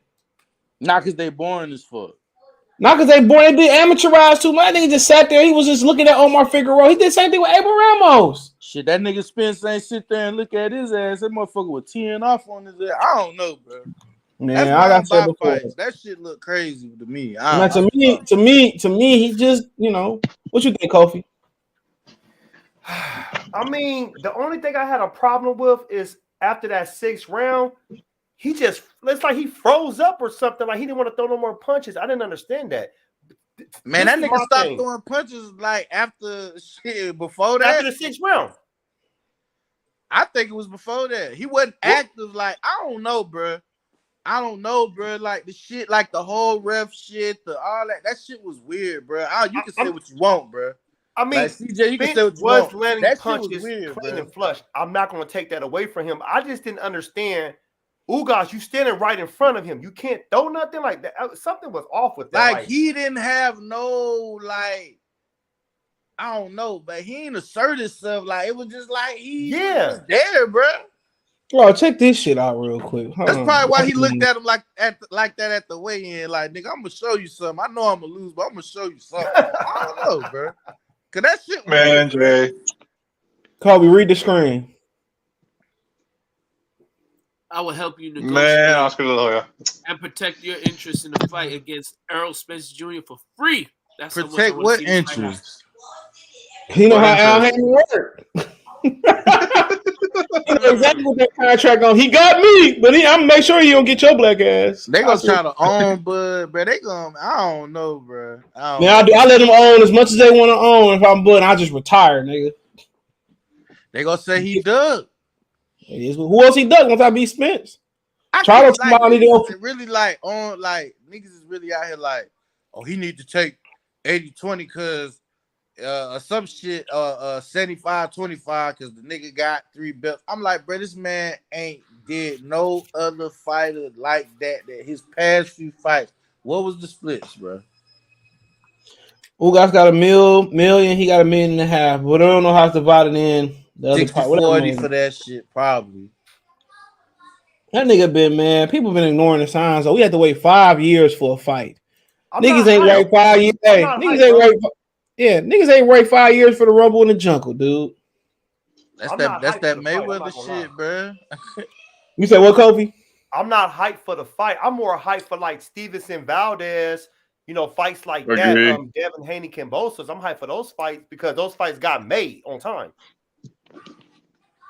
Either way it go, the fight is tainted because I already know if Bud lose, a lot of people gonna say he was old. Ugas was 35 last night, so maybe 45. I don't know. He said 45. He was 45. He ain't 35. If Spence lose, a lot of people gonna say, well, he got an accident, he got tired. It's gonna be an excuse either way. That's why they should have fought in their primes, bro. But who's supposed to many excuses? That's why I don't care for the fight because it's gonna be excuses. Nobody's not gonna be like that person won. They got the victory. It's gonna be this is what happened. It's gonna be bullshit, man. It's always bullshit. It don't matter. It's always bullshit in boxing. It's a opinionated sport, and it's not even knockouts getting opinionated. Like it's not gonna be like when Wilder got his ass beat, and they was just like, "We proud of you, bro. We proud of you, Wilder. Stay up, King. Stay up, Wilder. Stay up." No. It's gonna be This is why we didn't want this fight to happen because we all know Errol been at the weight limit too long, and no, we don't want to hear that, bro. I have a question for you, CJ. Go ahead, Kobe. Go ahead. I got a question. If Errol Spence, I believe he's gonna lose against Crawford. Who's gonna be these content creators' next boxer? They're gonna have to build up now so they can follow and get Boots. They already doing it. They already doing it because they are like, man. This the dumbest shit I seen. Like they had took the Friday shit when they pulled up on Cuba. They had Boots in the car with Spence, but this nigga chasing the IBF belt. Like nobody. Like every time Bud win the fight, niggas want to throw another fighter off on. They threw Brook on him. You feel me? They threw Port on him. He stopped him. Flamo, hold on. Fight Boots. How the fuck you need to fight Boots? Flamo, hold on. The craziest shit I ever heard was when CJ Homie said, I think Kell Brook gonna knock Terrence Crawford out. Maybe a few times. I said, shit, he was jabbing that nigga face off at first, but that nigga adjusted. But that's the thing, like when they asked Boots about that, she's like, "Oh, it's easy for me to get the IBF, so I'm gonna go to IBF route." Don't nobody want to say, "Oh, he was jabbing Earl Spence IBF too." Mm-hmm. What? He was jabbing the fuck out of Earl Spence too. Who was? Kell Brook. Yeah, he got a good jab. He was jabbing Porter ass up too. Porter was walking into that shit. They always throwing somebody else like in Bud way, like, bro, like I don't know this shit. I think I'm gonna talk about tomorrow, but I think he should take a fight before the Spence. Yeah, just have stay on. Just have Spence just drop the WBA. No. Nah, yeah, man. And he fights Stanionis for the WBA. Who? Terrence. Man, we ain't doing that. It's 2-2. Boy, he probably can't turn around quick enough. You got to get your mic together, man. Get some headphones on. Sound like Battle Rifle Motorola flip phone from his Cricket mobile phone. That's too much time, bro. Bud don't need tune-ups. He already said that shit. I don't think Bud need the tune-up, CJ. He said it out his own mouth. Don't matter. And all this no room for excuses, bro. No room for excuses. And CJ, I don't think they want to sacrifice Stanionis like that. That's a year. That's just too much. Like that's aging him still. That's time. That's what y'all not. All this shit is time consuming. He don't want to tune up. Fuck a tune up. He don't need. Yeah, keep him active though. It will sharpen him up because he gonna go into the fight. He gonna be rusty for the first 4 or 5 rounds. Who gonna be rusty? But man, that man. You need the tune up in June or July. Listen, I don't want to do that because if he take a tune up, they ain't gonna fight till next year, bro. Yeah, they are. The winter. You know what I'm saying? They gonna fight this year? They probably Errol got a date already booked for November. Okay, it's gonna be Vegas. I don't know. Nah, he don't need no tune up, bro. I'm telling you, cause look what happened to Wilder with that quick turnaround shit. Got thrashed in the second Fury fight. He don't need to set himself up. If he feel like he need a tune up, he'll take one. If he don't, this fight in June and July, it make too much sense. Just go ahead and take the fight. Why not? Take what fight? Whatever fight the fuck they want to offer him. Who's the number one? And turn around and fight in November. You can even turn around and fight at 150. I mean, Canelo did it. Why not? Who was Canelo fighting though? He come back in July. Talking about August, September, October, November. Yeah, that's a quick turnaround, but he be out for a whole year though. That's a they all be out for a year. Spence is out for 19 months, bro. Man, everybody different though, bro. Everybody different. We ain't got time, bro. I don't want that tune-up shit. Cause shit, Errol done had 2 on. Like y'all try to make it seem like the narrative is these ain't no tune-ups. Nigga, Danny and Ugas was a tune-up like a motherfucker. Period. This day. Them niggas was tune-ups, bro. You know what I'm saying? He's 35. He's gonna be sitting out the ring for 11 months. Who, Bud? Yeah. It'll be 11. It'll be a year. At this level, it's gonna be a year. Niggas always fight like once a year anyway. Hey, no, it is what it is. Wasn't Lubin laid off too when he fought? I don't know. I mean, Tony Harrison fight once a year. That's why he'll never. When you a boxer, you need that rhythm though. You sticking and moving, you need that rhythm. I just don't want to hear that, bro. If that nigga take a tune up, he ducking. And... No, he not. He just stayed. It'll be on PBC, obviously.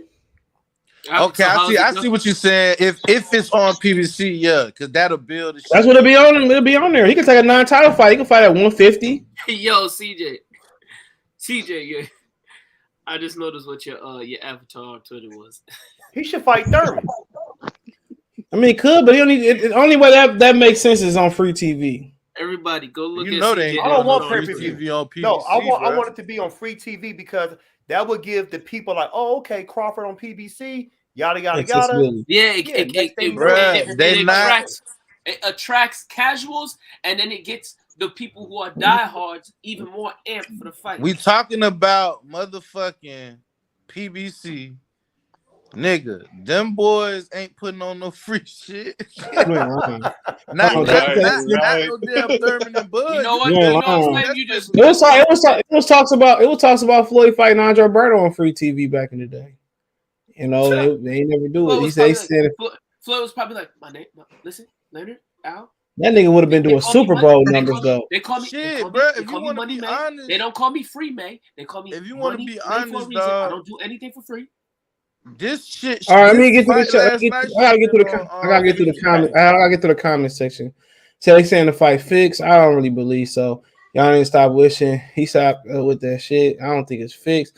Ugas hurt Spence before the mouthpiece can't buckle. Yes, he did. Jay, no effing way. Did you see Ugas' eye? What type of power does he have and have if he breaking bones?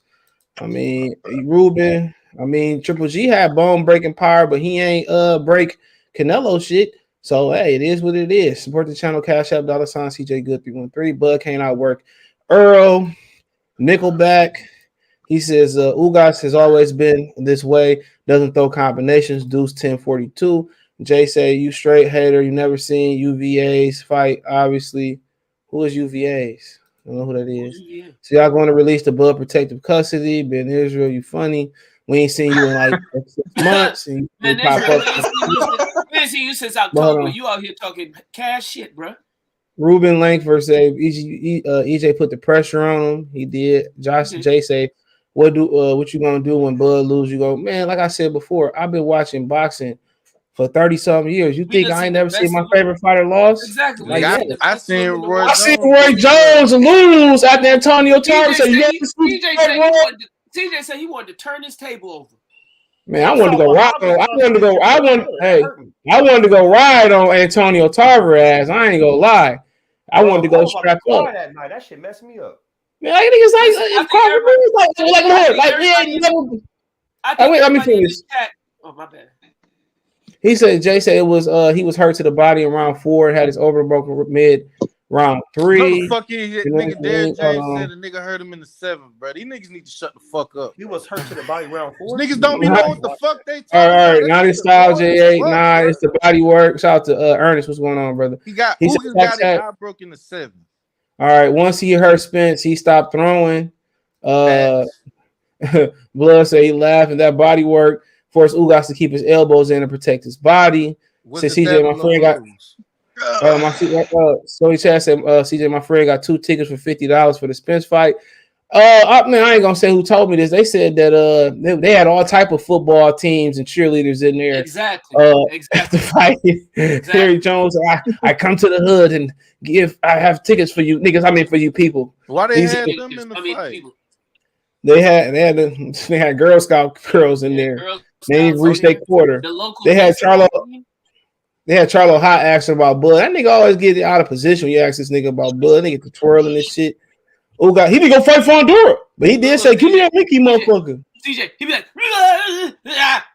"Hey, that nigga rather fight for Honduras than fight Bud." Ain't that? Hey, look, I'll pay for that. I pay for that shit. I might pull up on that one. So, I like Fondor and I like Charlo, but it wouldn't be no losers that night. Nah, Charlo gonna sleep his ass. I was about this Benavidez shit too, but give me a minute. Ugas had a perfect style for Spence. He don't use his legs. I mean, yeah, he hold his ground. Bud ain't fought the top comp like Errol. Man, what top competition, bro? Well, these niggas. What top like the elite welterweights? Like the elite welterweights are who? They ain't none. It's only like 3 of them. It's 2. It's Errol and him. Yep. So I mean, like I said before, he fought the elite. He fought. Man, if you talking about, he said I took a belt from everybody. Okay, Kell Brook was coming off a loss and a broken 9. Injured. Took his belt. Then he took who belt? Sean Porter barely got the belt off Danny Garcia. I thought that was a draw. So he got the belt. Then he got, then he fought Danny Garcia. Okay, he ain't done shit at 47. Then he fought Ugas, who I don't hold in high regards. Me and Henry was saying everything that he did, me and Henry pretty much got it right on the cue. But he said, hold on, Bud ain't okay for them. Don Dada, I agree with the man on the panel. Ugas stopped throwing before the 6. Pity pat punches. Blood save shot to Ricky E. Stevenson Valdez, the biggest fight of the year. We'll see. And that's also draft weekend. So that's going to be a hell of a weekend. I don't think I'm doing shit. I think this press conference going to be lit, though. He said, but they still undefeated now. This is better than later. I agree. He says, Salam Blood. He says Spence versus Bud is 3 years too late. I can't say 3, but it is. But after that broken over the bone, now the Prime got Prime gone out of the Spence Bud fight. What does that to do with him? That Spence Ugas got to break over the bone. Bud 35 Spence accident and eye excuse. It's a damn shame. Here's gonna make an excuse about him being weight drained anyway, bro. So it don't even matter. That's gonna be that fight might not even be good, bro. That shit might be a snooze fest. We're talking about what? Spence and Errol? Yeah, I mean, that's can't miss. When it happened, that shit gonna end that's can't miss, bro. After I seen last night, it's can't miss. That's gonna live up to the expectation, bro. We thought that Mayweather Pacquiao shit was too. No, that's different. I bet any of y'all niggas $100 that shit ain't gonna go how you think, nigga. Let me tell you. What you mean how we think? That's gonna be as hot. Why wouldn't it? It ain't, bro. Bro, it's not. It's the styles of fights, Flame. They might do all this shit to get Flame, and do nothing. Anybody with any type of knowledge knew that Floyd was gonna make that Pacquiao fight look easy, and he was just gonna box circles around Pacquiao. This is not about to be that fight. Had he fought him in 2009, that shit would have been a. That shit would have been a. I still disagree with you, CJ. Pacquiao was already got knocked out again too, so I mean, Floyd was what 30. 36, 37. The thing about this fight, bro, Earl is not he can't beat Crawford cerebral unless Crawford get injured or he wounded. He has to press him. He gotta press him. Man, that fight ain't gonna be what we think. It done took too long, bro. What you mean? Like, I'm just talking about the style. He got it. Well, how Spence gonna win? He ain't gonna outbox him unless Crawford get injured. Man, we might see a motherfucking draw. And then we're gonna see that shit. I'm telling you, if we see a draw, wait, hold on. If we see a draw, it ain't gonna be a snooze fest. It's gonna be because it was action packed. You ain't got no other choice. This fight, unless somebody get injured or quit or do the Paul Williams or the Kermit Saint trying to fall off the ring and fake an injury. Man, them niggas could be playing them niggas could be playing us, dog. I don't believe none of this shit no more. You might be right. He said, why Bud need a tune up? Nigga ain't fought in a year, bro. If they come back in November, and who knows? You get to November and Spence pull out with an injury or you get COVID or some shit. You never know. Then you 1 year off the drain, you ain't make no money. You got to fight in boxing. You got an opportunity to fight, bro. Because tomorrow not promised. Knowing this nigga, he done been in 2 car accidents.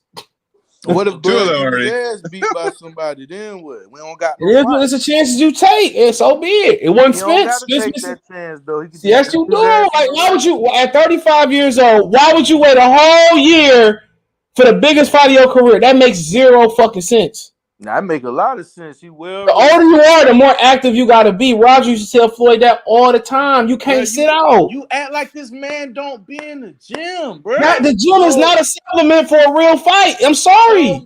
He's in shape, but he's not in boxing shape. Exactly. The older you get, you got to fight. The older you get, you got to fight, bro. I'm trying to tell you, dog. To be honest, y'all might say I'm ranking Bud too high or whatever, but I don't think he needs to tune up for Errol. Thank you, bro. Y'all niggas, bro. Y'all don't. You talking about sending out the ring? Hold on. You talking about sending out the ring from November to November, bro? He sat out the ring. When he fought Can I ask you a question, bro? What's up? Why the fuck Canelo fight 3 times a year then? Because he can. Because that's he had to why. fulfill a contract. You don't have to. This one time a year is more than all these niggas' money put together. Bro, that ain't why, bro. Because these niggas is willing to fight Canelo for the money. And he Hold on. The boy don't have a mandatory till May 2023, my nigga. He can fight literally anybody he want to fight. They can fight this year. You wait on Spence to fight and the shit don't happen. You ass out financially. He gonna be assed out anyway because you don't have no fucking promoter. The PBC is going to offer him. The PBC is going to offer him a fight if he wants it. What? If PBC don't offer him a fight, wherever he went, MCK Global, whoever, if you want to do the Josh Taylor fight, Top Rank will do that shit tomorrow. They will do that fight tomorrow. No Josh Taylor fight. It doesn't matter about what you. It doesn't matter about what you want to see. If they go to the UK, because I don't buy that shit. So what is you talking about? They don't expect you to buy this time. This man done called Bud out. Bro, they don't expect you to buy it, bro. They don't care about if you buy it or not, bro. They taking that shit overseas. Bro, why would we sit here and criticize Spence all this time, the marinating the fight and now when the fight finna happen, we sitting here talking about Bud need a tune up. A tune up, whoever. Why would you wait a year to fight? He needed a tune up. He just said I'm gonna fight in May, June, or July. That's just what the man said.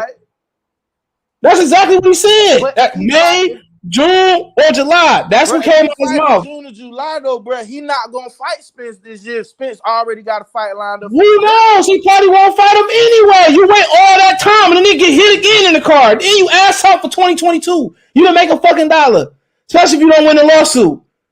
You waiting around. That's what people. You saying if the fight presents itself, he shouldn't take it. He should take it. All I'm saying is they have 5 months to get this nigga under contract. Going on 6. He ain't got no fucking contract. He ain't got no contract. So what you sitting around for? Yeah, why you gotta wait around? What are you sitting around for? What the fuck else he supposed to do? Like, I understand, yeah, he could take a fight, but he should at least secure this fight, bro. Before they had all the time to secure this fight. December, January, February, March, April. If you just heard what Steven Espinosa just said, it don't sound like that shit gonna happen anyway. So it don't even matter you waiting around for what if the fight if they want to make the just said I don't have no faith in this fight happening. I'm not gonna talk about it. So you don't sit around and hit. That's why Triple G got old. Motherfuckers fight 3, 4, 5 times a year. Here come Canelo. Oh, you fight Billy Joe Saunders, you won't get the Canelo fight. That nigga done fought only 3 or 4 times since the rematch of Canelo, bro. Cause he waiting. You sitting around. That's the tactic they want you to sit around and wait and get old. The nigga getting old anyway, cause the nigga they don't wait 4, 5. You gotta fight when you get older, though. You have to fight. You can't fight once. You gotta be active. The older you get, the more active you gotta be, bro. Bro, if that man take a tune-up, bro, that fight ain't gonna happen. What's a tune-up? I don't know what a tune-up is. What is a tune-up? A slight touch, get some rounds in. It could be a big fight. If you believe it, if it's Keith Thurman, if it's Josh Taylor, if it's Josito Lopez, who gives a fuck? Man, they're gonna not gonna happen regardless. If you fight Josito, bro. I'm just throwing the name out there. The fight probably not happening regardless. If it ain't signed, well, I hope it gets signed, or it might get signed, or maybe get signed, or he need to get rid of this guy for it to get signed. Like, bro, you talking about Viacom, a pitless bag of money. That's what you're talking about. Viacom don't got money? Viacom on BET, Nickelodeon, MTV, Nickelodeon. You add it up, and don't make no sense. He said Earl had one layoff, 2 years and 3 years. That nigga, it was a tune-up versus Ugas. He's a C fighter. Yep. Ugas was a tune-up. Danny Garcia was a tune-up. Come on. Josh Taylor will be a step up above both of them. Hell yeah. Then Josh Taylor knock Ugas ass out in the gym? Shit, Mikey was a tune-up for Porter. Yeah. I'm just saying, bro, based on what I heard Bud say, he don't, you know what I'm saying? He don't do that tune-up shit. That's what I'm saying. You say what you want to do. What's a tune-up? You saying, oh, Lopez, I'm just going bum Lopez, whoopty whoop. Adrian Broner. Adrian Broner. Man, hell no. Adrian Broner. You know what? Kobe. I ain't trying to tell nobody else Kobe. That might be, but if okay, let's say Bud signed over there. We already know the first nigga they're gonna feed him is AB, bro. That's why AB about to fight Tank at the end of the year anyway, so y'all don't even know what y'all talking about. Bernie and them already said they don't have no interest in fighting AB. They ain't trying to do that nigga like that. What you mean they ain't trying to do that nigga like that? They said we respect AB. They're not trying to do AB. Do y'all see it, man? Like I said before, I'm trying to say. Wait, CJ. But like Mike Tyson said, why wouldn't you, if you're somebody friend and you respect them, why wouldn't you give them the honor by helping them make some money? All I'm saying, people talking about Spence had this, or Spence had a layoff after every layoff he fucking had. He had a tune-up. He had a layup in an accident. Not a tough fight. Shape before. And going out there and said, I can come off this layoff and I'll fight Bud. And then when Ugas got ordered to fight Stanionis, they did everything in their power to pay Stanionis to step the fuck aside. Facts. If you was a real nigga and that went to go right in the, we should have had Bud April 16th. I mean, it was 16th. Earl Smith's day. Earl, Terrence, and Earl. I didn't fuck you coming off no eye injury, nothing like that. Man, I'm supposed to wait around. See, you got me thinking like the shit ain't finna happen for real. Like, look, if it was gonna happen, that nigga would have been there last night. They would have threw some confetti down. He had a nice little, outfit on, and they would talk some shit. I thought Bud had to help somebody else. He was in money talk, bullshit walk. They threw that nigga on the undercard, threw his fighters on the undercard for him. Trying to tell you, bro, you can't sit around there waiting on motherfuckers. Too much sense right now, my brother. You can't wait around for them niggas, man. You wait around for Spence, your 2022 gone. He get hit again, or he pull out the fight, and you ain't make no money in 2022. And get alcohol poisoning? Hell yeah, that's what they want you to do. That's why Golovkin career went down the drain, waiting on Canelo Alvarez. Man, you know what I'm saying? Still, it was waiting on him. Though, right now, though, bro. Like, what you mean? He could have made money 5,000 different ways, bro. He could have fought Carlo. He could have fought Andrade. He could have moved up and fought Sweet Cheeks. I'm talking about Bud. Like, what can he really do right now? What can he do? He don't have. What can he do? He's in a great position. What can he do? He can wait for Earl and take what they giving him. That's an option. I'm saying he could fight Danny, but then that means he got. Why? Why would you fight Danny Garcia? Makes no sense. Got to be on PBC. You don't have to. He not PBC right. He can do what he want to do right now. If PBC want to give him a high profile fight before he fight Errol Spence, fine. If the money right, I'm pretty sure he'd do it. If his manager, I still want to see him fight AB though. I'm not gonna lie. If Top Rank want to give him something, Kobe, and the money right, AB, bro. Bro, I'm trying to tell y'all that they not, bro. Like, why? I know what you're saying, CJ. Because he the sacrificial lamb, and they who they sacrifice AB to? Who they sacrifice AB to, bro? Pacquiao. First That's quarter. a blessing. Come on now. That's a blessing. That's a blessing. That's a blessing, nigga. That wasn't no sacrifice. That's a blessing. I mean, you know what I'm saying? They put him in the front as the first fight. That's not a dangerous fight, bro. Sean Porter's more of a dangerous fight. That's a big blessing. That's a big pay-per-view though, CJ. He said, you got none on her. Hey, where are fucking tunas? Who was Danny Garcia best win? At 47. I'm waiting. Rest my fucking case. Who was Ugas best win at 47? Oh, that's Pacquiao. Shut your ass up. He beat Pacquiao. Shut up. Man, old ass Pacquiao. Man, that was off a 20,000 year layoff. Hey, Pacquiao still piece that nigga. He's an elite fighter. Man, nigga had Omar Figueroa dead, man. Tune-ups, nigga. C fighters y'all talking about. He loved Ugas' ass up. Danny Garcia was an A fighter, a B plus fighter at 40. At 47, fucking C minus. That nigga damn near failing. He don't have to repeat 47 again. Oh, nah. His best win was Granada. He said, bro, take a tune. How's it taking a tune-up a duck? You still could turn around at the end of the year and fight Errol Spence, dummy. That's what they talking about. That's why I'm saying I don't want that tune-up shit, because they go set the nigga down. They not trying to make it no way. If you listen to what Espinosa just said, they not trying to, it's nothing done. They talking about he need to remove this dude from negotiations, and he need to take this and take, man, get out of here, man. There's always an excuse, though. Wasn't there an MTK global fighter on that card last night? Stanionis. Exactly. Come on, man. Y'all don't even know what y'all talking about, bro. He can, man, Ray Robinson used to fight 20 times a year.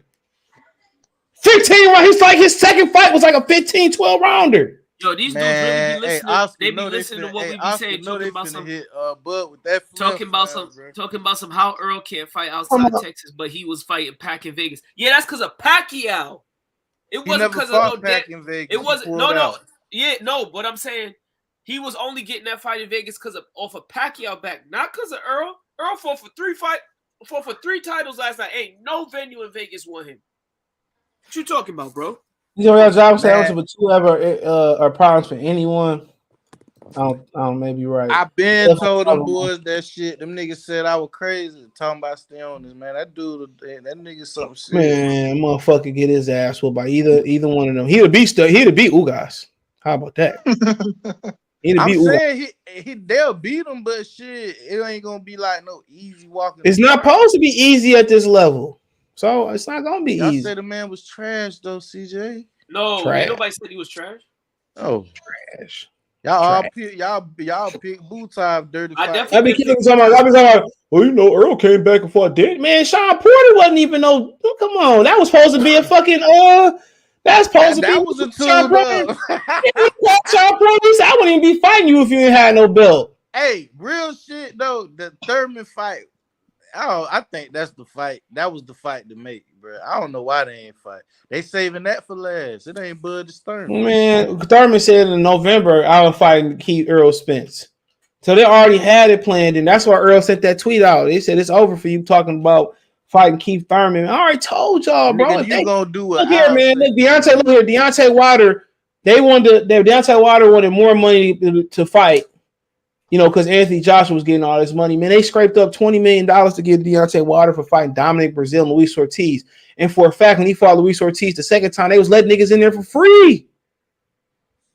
They scraped up $20 million for that nigga, man. Showtime stepped up and gave him $20 fucking million, bro, and took a loss. They need that Bud fight. I bet Fox will buy that shit.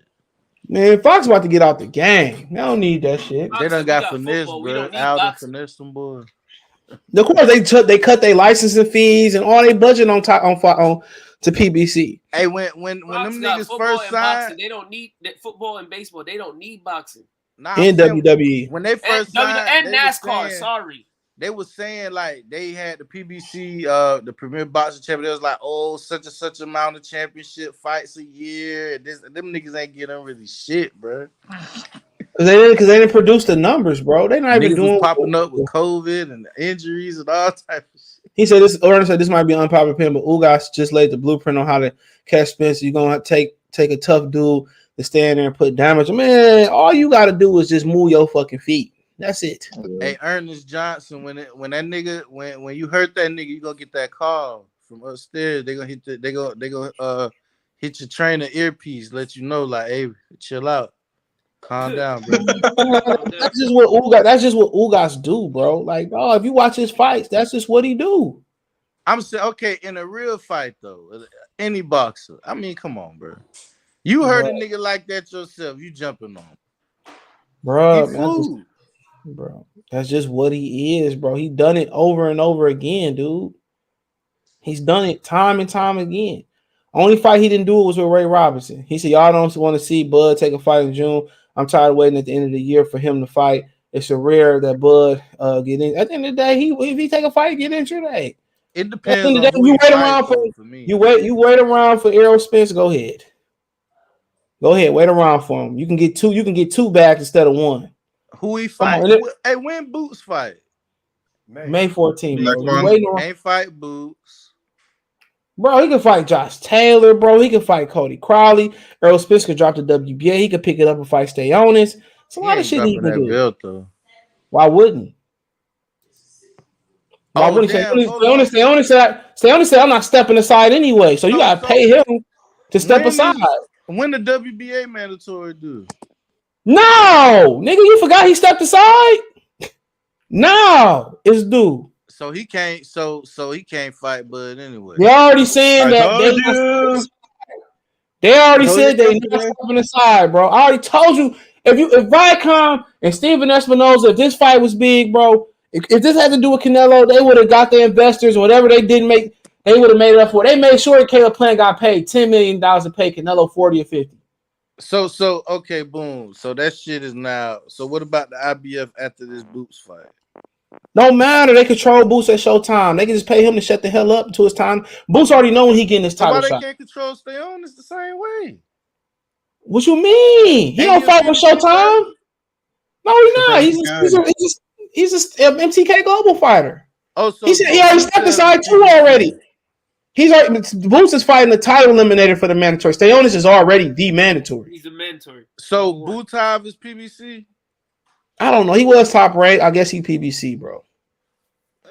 Shit, crazy. How the fuck y'all fighting on? Oh, okay, y'all. You got multiple. You got mandatories, bro, and they're eliminating the super regular Reggie belts. Is gonna be one title. So then again, like I said before, he was supposed to fight Pacquiao and get the hell up out of here before Bud got free. So Campo was an IBF mandatory. Mandatory. That was time ago. What year that was? Long time. That was 2019, 20. Nah. What? Hell no. 18. 18, my bad. 18 or 19, my bad. Damn, 3-4 years he ain't had a mandatory? But they ain't never had a number one and number two fighter for a long time neither.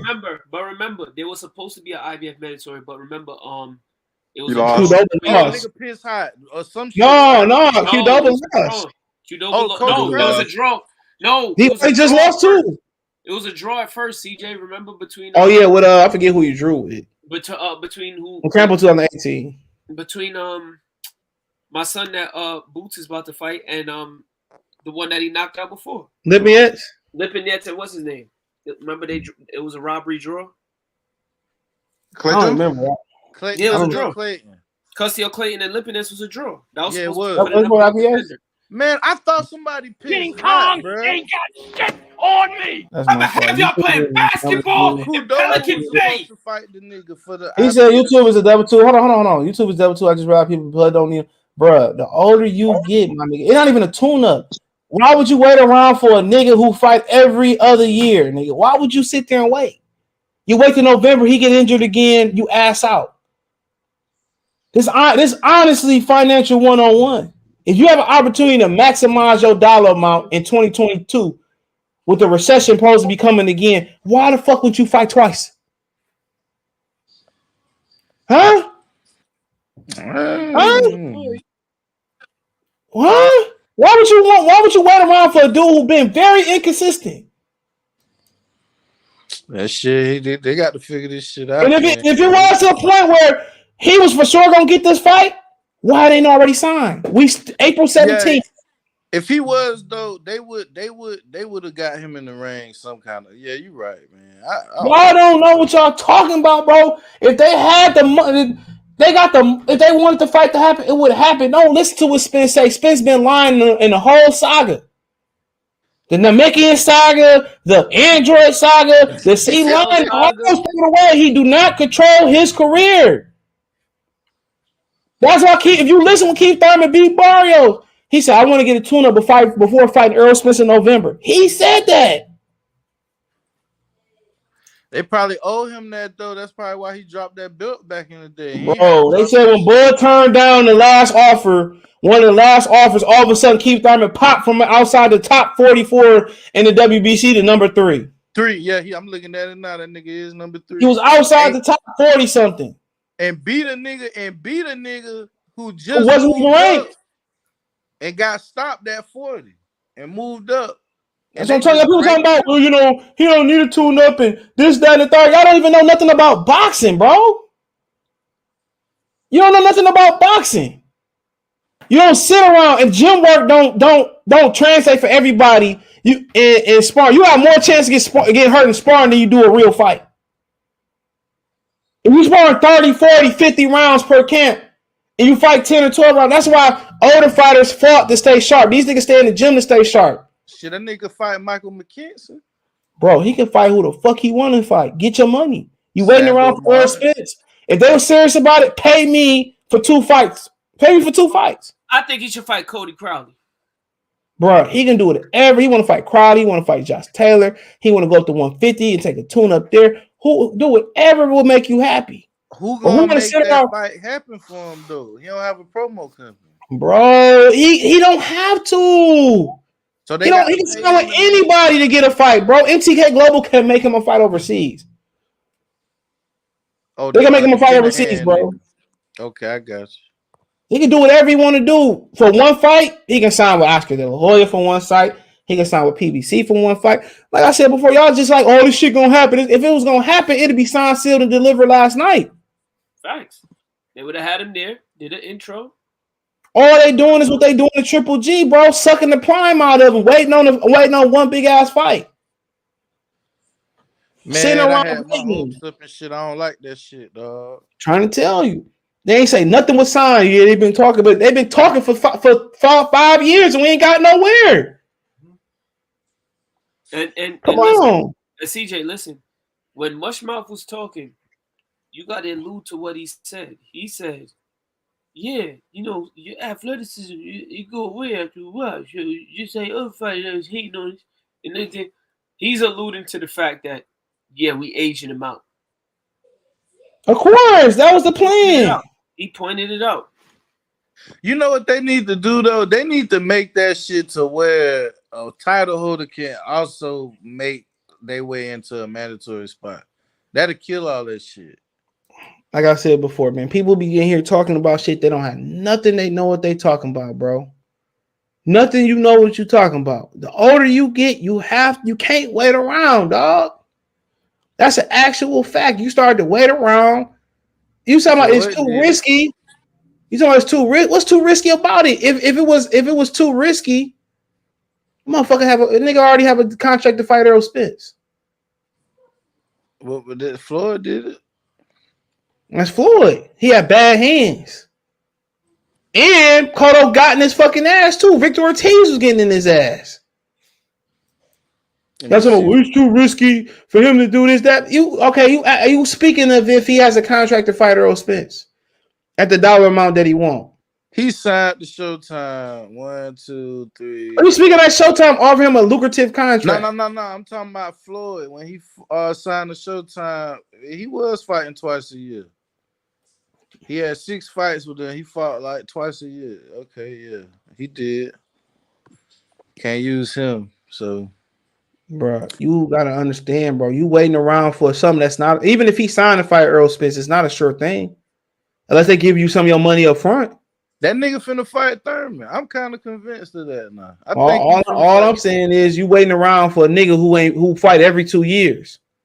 Okay. Like you waiting around. It ain't like you waiting around to fight Canelo. Well, I know Canelo gonna fight me. If I don't get him in December, I know he gonna make it in February or March or May at the earliest. You fighting around, a nigga might go out there and relapse, crack his head on the curve or something. Come on. Why wouldn't you want to maximize your financial, bro? If y'all know the type of shit that's coming next year, dog. You better make sure you got your money right. Better make sure you have a couple dollars, a couple straps, and a side hustle. All these people in here ain't never put on a pair of gloves, ain't never slid in the ring, none of that shit. Ain't been watching the shit for 2 or 3, 4, 5 years. It sounds just stupid, dude. You sitting around here waiting on a fucking nigga who known to relapse. This nigga hurt his eye, he in there dancing with other niggas, drunk at the club again. Kissing up on Yellow Beezy. All types of shit. So, the WBC, when the last time it was a mandatory for that shit? Is that gonna be Keith? Sean Porter, bro. Sean Porter. I don't know Sean Porter. Nah, they fought for the belt. Yeah, I don't know. That was unification. Hey, it's gonna be some fuck shit in the game. It's too many doors open because it's okay. You got all these belts. IBF finna be doing mandatory. Motherfucking WBA finna be doing. You gotta worry about the IBF. They control the IBF. They control the WBC. The only person you got to worry about is Stanionis. That's it. Yeah, they don't control him. Because Richard Saber said they're not stepping aside. Okay, I thought he was a PBC fighter. Okay, that makes sense. Maybe it's gonna have to be an upset. They're gonna have to pay Stanionis and Schaefer $2 million apiece. He's not taking the money. He don't want the money. He probably will. If the money right, he probably will again. Gotta be super right. $2 million. I promise Richard Schaefer some fight dates. Facts. He said Danny Garcia was the WC mandatory. What? Yes, he was. That was expensive. Mandatory. You know what? He was. How the fuck he? What? He was. Huh? He was. Remember when he beat Red Cash? No. When he beat what's his name? When he beat the PBC stepping stone. Granados? Yeah. That was 2018. Yep. Bro, this shit confusing as hell. That was so it can't be Keith. They just gonna make that nigga fight Keith then. I don't know. Ugas was saying that if I can't get Crawford, I'm fighting Keith. he literally said that, bro. Trying to tell y'all, bro. I mean, if it's a player in the game, this should hold you. I'm trying to tell y'all, you should wait around. You wait around you waiting right around for 5 months and ain't got a contract.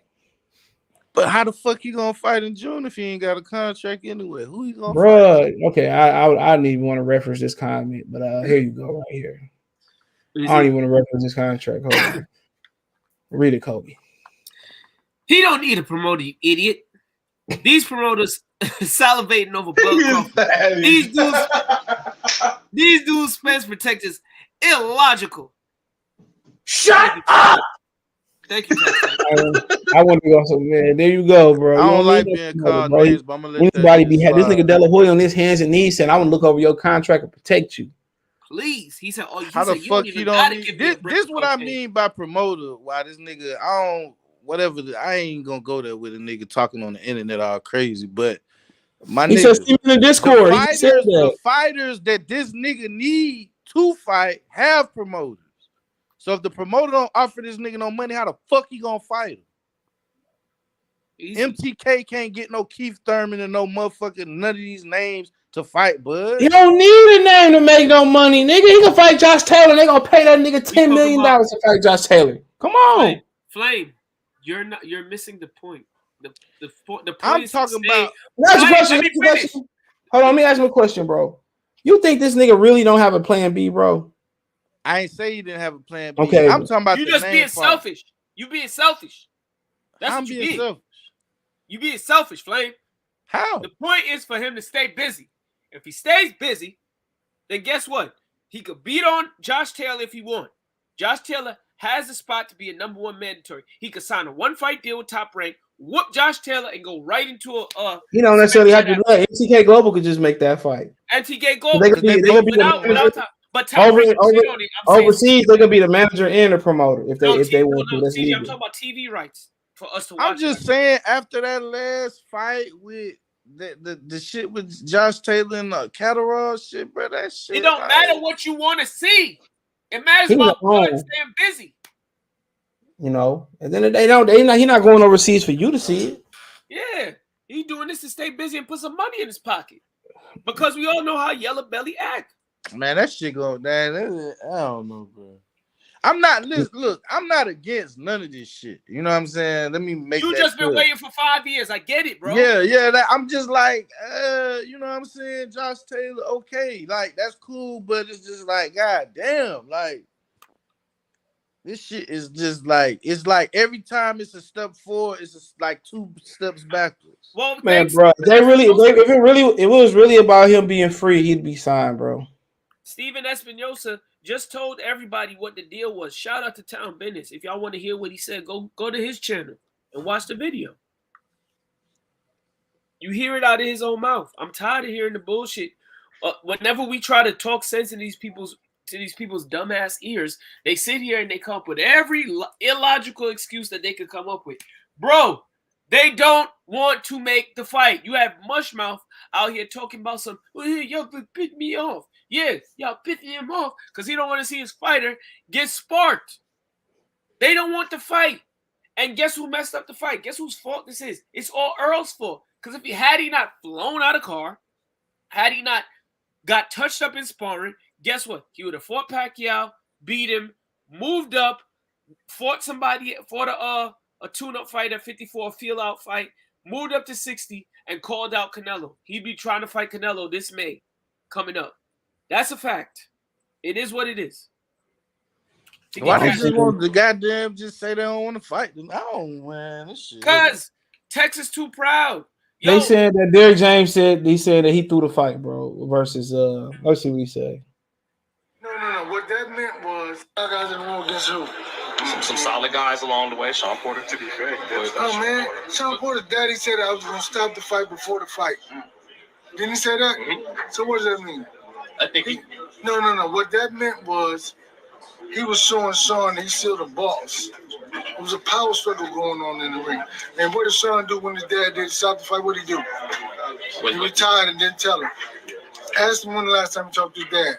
The night they was in the corner. He had not spoken to him anymore. So there was a power struggle going on. The father wanted to prove him that he still was the boss. So that's not Coach James. So he's saying that the knockout was fixed. What the hell is he talking about? I seen that. CJ, I seen that. CJ, no, stop it, Flame. CJ, pull up that picture, the infamous picture with Bud and Sean Porter. You know the one you always pull up every time. Pull up the infamous picture. Flame, I don't seen want that. Flame, don't talk. Flame, don't talk. I want you to look at the picture. I want everybody in the chat. I want everybody on the panel to look at the picture CJ about to pull up. The infamous Terrence Crawford versus Sean Porter picture. And y'all tell me if this looked like his daddy had anything to do with that. That picture right with him drooling, that looked like his daddy set up no damn fight. I got to zoom in. Hold up. His daddy zoomed in on that?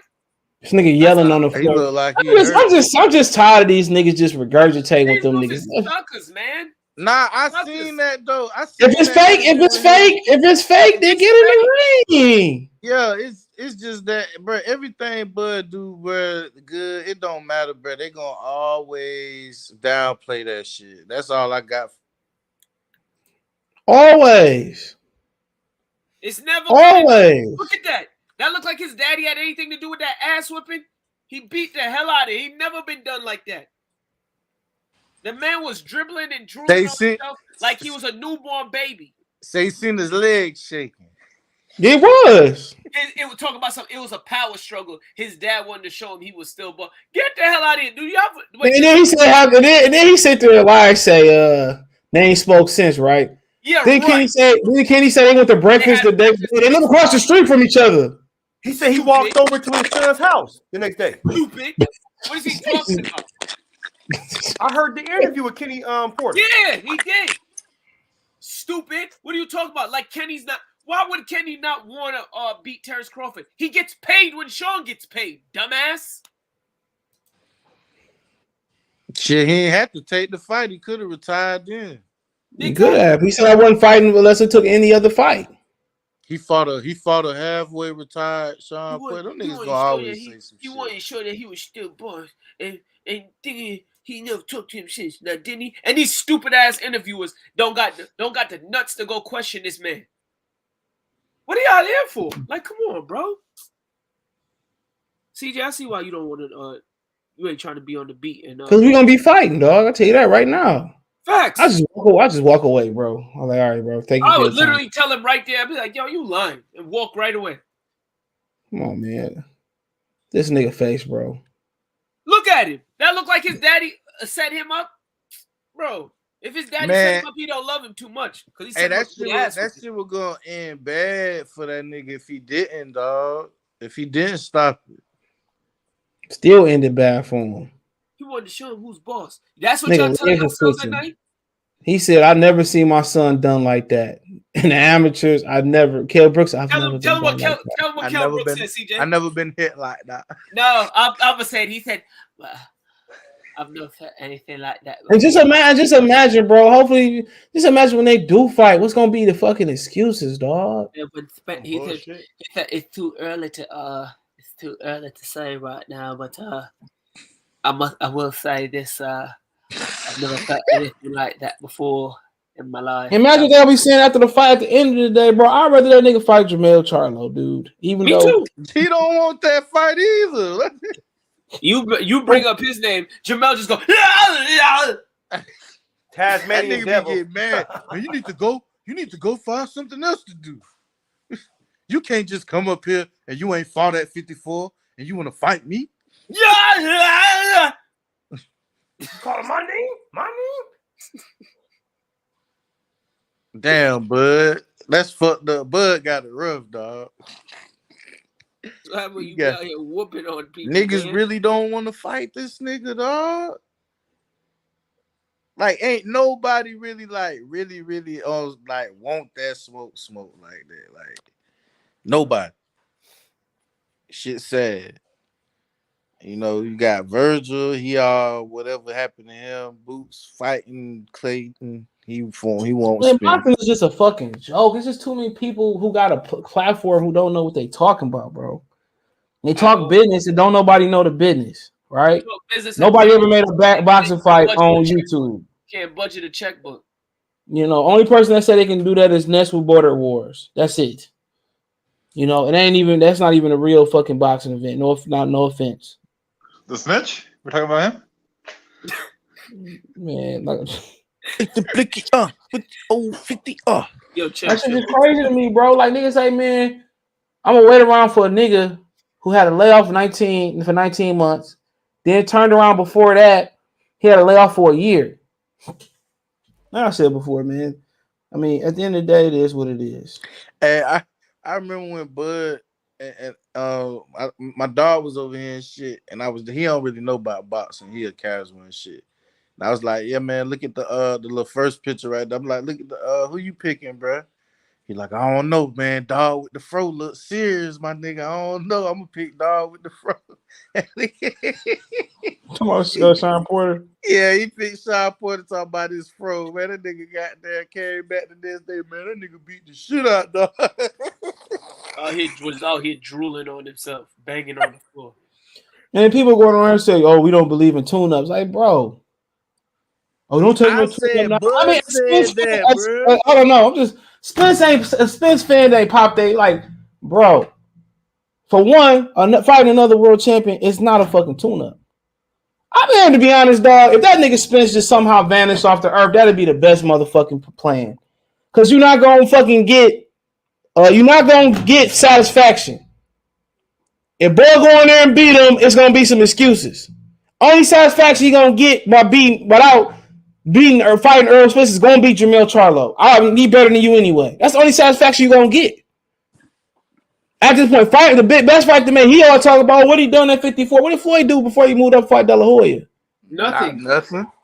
Nothing. What did Duran do? Kind of moved up for Sugar Ray Leonard. Melzi jumped up 2 weight classes, fought Oscar De La Hoya. It's no satisfaction in for it, bro. None. All it's doing is frustrating the shit out of me. I ain't. That's it. That's all it's doing, man. His fan base is whack. A whole bunch of niggas who don't know nothing about. It's the reason Cowboys don't win. It's the same thing with the Lions. You lose all these games, but you fill the stadium up every year. It's the same thing with Errol Spence. The way Dallas sit there and put their fucking lips around the Cowboys cock is the same way they treat every other thing down there like Errol Spence. They don't know nothing about football. They casual fan base, and they don't know nothing about boxing. At all. He ain't even from Dallas. He was born in New York anyway.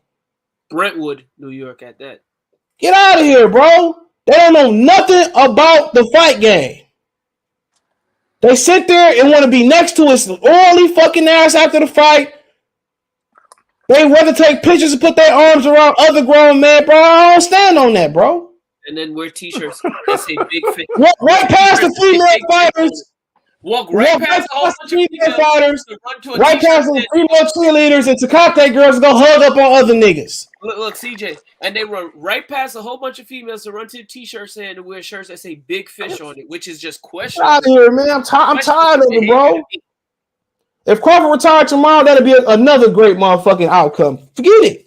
Can't win. I'm supposed to take peanuts. I left a winning situation. I'm supposed to take peanuts. Yo, listen. I'm making more than you. Never left top rank, bro. If Crawford just soon what you ready to retire. Well, if the fight and now I leave and we don't have the money. Why not? Bob got the money. Bob just put up the record purse bid for Fury and White. He got the money. Yeah, they want to send Spence over there. I don't want to pay Bud. If Crawford retired and just became a full-time trainer and trained the new guys that's on top rank, that would be the sweetest thing ever. I would, because then Errol would really have to move up. This is a joke, bro. He would really have to fight Fondura, and the way he fought Ugas like that last night, he ain't beating Fondura with that style. It's a fucking joke, bro. Boxing, dude. PBC made this into an actual joke.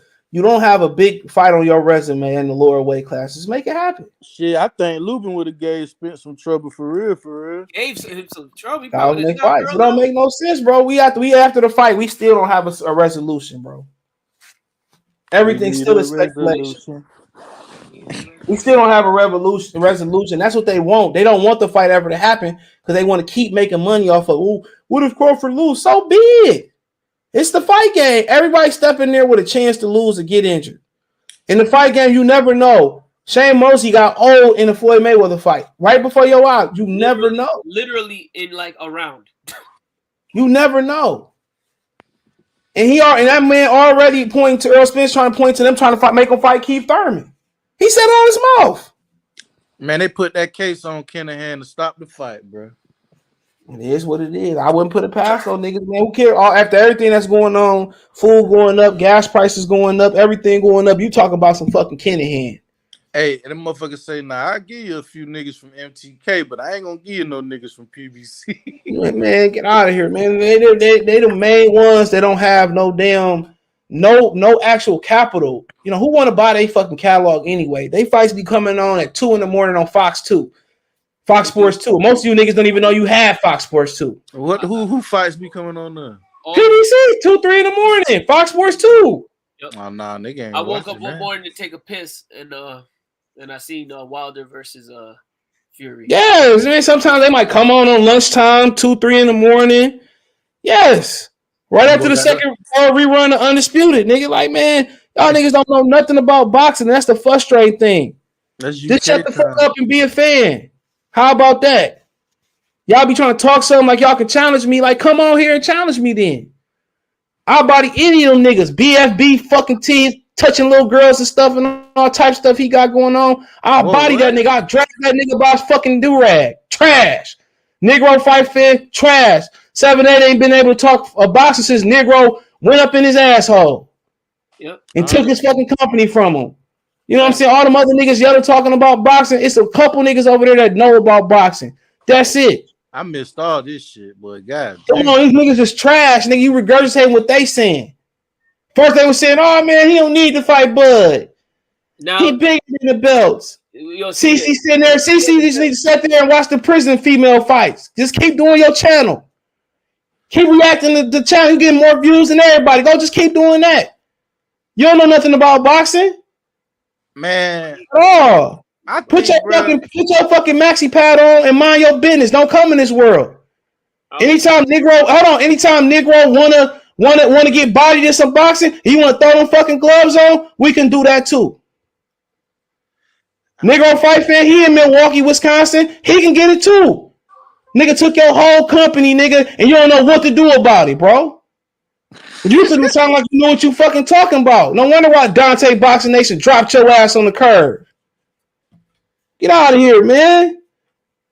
All these pushing narratives and stuff for money, nigga. Y'all super chats went from 30, 40, 50, $100 to dollars and $2.50, nigga. Trying to hear none of that, bro. They create narratives and it's terrible. And it's bullshit. It's bullshit, bro. Yep. They ruining the sport of boxing with their fuckery, bro. Excuse my And that's why nobody mess with them, nigga, at all. Out of all the members that's been in there, you allow that chick to come on there. Over all your members that's been loyal to y'all. The dudes that was knowledgeable. Y'all kick blood boxing out. It ran all the knowledgeable niggas off. And then when they ask to get on Trill Boxing Talk, y'all say no.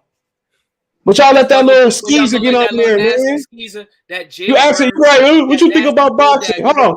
You asking with her and Negro what you think about boxing and shit. You know, it's good. You know, the fight was good. You know, my bowl of chunky noodle soup with my pumpernickel sandwich. You know, the fight was good, but you know, I really thought that he could have just twirled around a little bit more, rubbed this. Man, fuck out of here, man.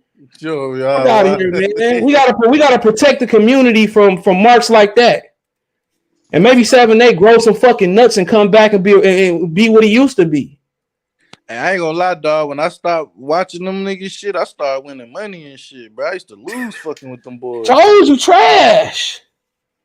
And all the real niggas that know something, that know what they talking about, they get shitting on. Only reason they mess with Fred is because Fred got the connections. The connections, and guess what? The interviews and all the shit they do without Fred, they wouldn't get no interviews. Everybody was turning them down like Regis Pro Race and all that shit. Yeah, when them niggas said Wilder was gonna stop Fury in like 2-3 rounds and he didn't, it was over for me. Man, they don't tell you nothing. They just pick a fight. They don't tell you. They just get an answer. Like they look at the back of the textbook and get the answer 23. They don't show you how they got to 23. They don't show you how they just, I think he gonna win because nothing, bro. Because they don't know nothing. They don't know nothing about breaking film down. Came on here last night and gave us a legitimate breakdown. That's the shit you talking about. He explained why Errol Spence was gonna win. You had to respect it. Shout out to Richmond, California, man. Them niggas bums. And everybody that look out and do good over there, all they do is backstab motherfuckers, dog. And it's jealousy. Behind their back. Them dudes is straight up suckers. A bunch of 40 suckers, man. 50-year-old suckers. Y'all some weird. People keep sharing and saying the same shit, bro. At the end of the day, man, I wish this fucking fight never existed, bro. I wish this fight never existed because at the end of the day, when we get a conclusion, it's not going to be a conclusion. It's not going to be case closed. It's going to be excuses. That's it on both sides, bro. At the end of the day, bro, this took too long to happen, bro. And they focus too much on Terrence Crawford, but they don't focus on Jamel Charlo kissing Canelo ass, talking about we need to give him his flowers. Talk about that. For what? For because they want to fight, bro. Nobody talk about Charlo's being on the influence of something last night. And him yelling at David Benavidez' daddy, but won't get in the ring with him. Talk about that. Talk about how you let Al Heyman come over here and let Canelo get all that money for a one-fight deal and run back over to Eddie Hearn, but can't get Crawford 10% of that. Talk about that. When Crawford said, "Well, it look like," when Crawford said, "Hold on." When Crawford said it looked like Canelo dodging the brothers, ain't nobody back up Crawford. But the Charlos and Errol Spence and we love Canelo. He's a great fighter. He can pick what he chooses, man. Y'all niggas. All that pro-black stuff, listen to me right now, bro. It doesn't exist. In the boxing world, in the real world, and with your co-workers, bro, we have no allies, bro. You can't trust. I trust Wonder Bread before I trust a nigga that look like me, bro. I trust a white man before I trust one of you random niggas out here. Because you have no allies, bro. None. And the reason they don't like Terrence Crawford, he didn't want to speak to Tom Bennett. Tom say, cool. He over it. He don't care. He said, well, no big deal. He did the same thing that Ellie sat back. Nobody said nothing, bro. It's just cornball. And guess what? Yeah. Town still ended up linking up with Bernie and getting Bernie on the show. So what are y'all talking about? Where does this come from? All they do is push narrative. They was just 2, 3, 4 months ago. It was, Errol's Terrence Crawford doesn't deserve. Well, he would not need to fight Terrence Crawford for what? For what? They just regurgitate what Errol Spence and Derrick James say, bro, and it's stupid, bro. Shit, Errol Spence and Derrick James get that shit from YouTube.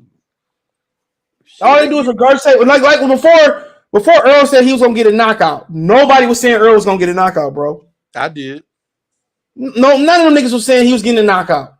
Nobody was saying that until he said, I think we knock him out. And then Errol said, we gonna knock him out. Then people start saying that, he gonna get a knockout. Remember, he said it's just gonna be a one-sided whooping. Before now he was saying, we're gonna get a knockout all of a sudden, bro.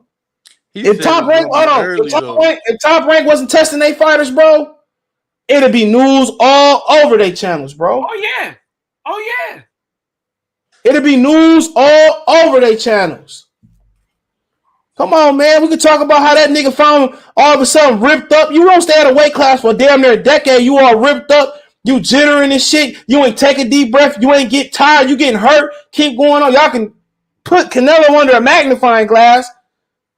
You could put Terrence Crawford under a magnifying glass, but can't nobody see that nigga had special boost up yesterday? Shit, I ain't gonna lie. We had Fondora under the magnifying glass a little bit. Yeah, you were being racist. And the dude that say that, I'll take your ass right back through that car accident. That fake ass car accident. How about that? Sneak this. They're being racist, man. I will leave you punch drunk. You racist, but they can say all this shit about black people and all this, that, and the third. Yep. Y'all niggas, Latino niggas, y'all not black. At all. Y'all not our allies. Everybody got something to say on YouTube. Put a name on it, because I put a name on it. I'll put a name on it, and I'll pull up. And won't none of y'all niggas do nothing. At all. Everybody that's in this space don't know nothing, dog. And the real people like Box Historian, Blood Boxing, Town Business, and the other real channels, y'all know who it is. Mark Nash and everybody like that, bro. Get ignored, bro. For tabloid boxing talk, bro. For lying. Junk media. Nobody mess with them, bro. Yeah, they lie for the views, dog. Lie. One nigga had a heart attack. You think he took that shit as a fucking warning sign? You think he would have took it for a warning sign? Tired of it, bro. Tired of it. Charlo just said what he said about y'all. And then, he's worried about us. We don't need interviews with him. And Charlo turned around and said, I want to come on Trill Boxing Talk. Y'all niggas turn around and put him on. They would have scheduled it 2 months in advance and had a countdown.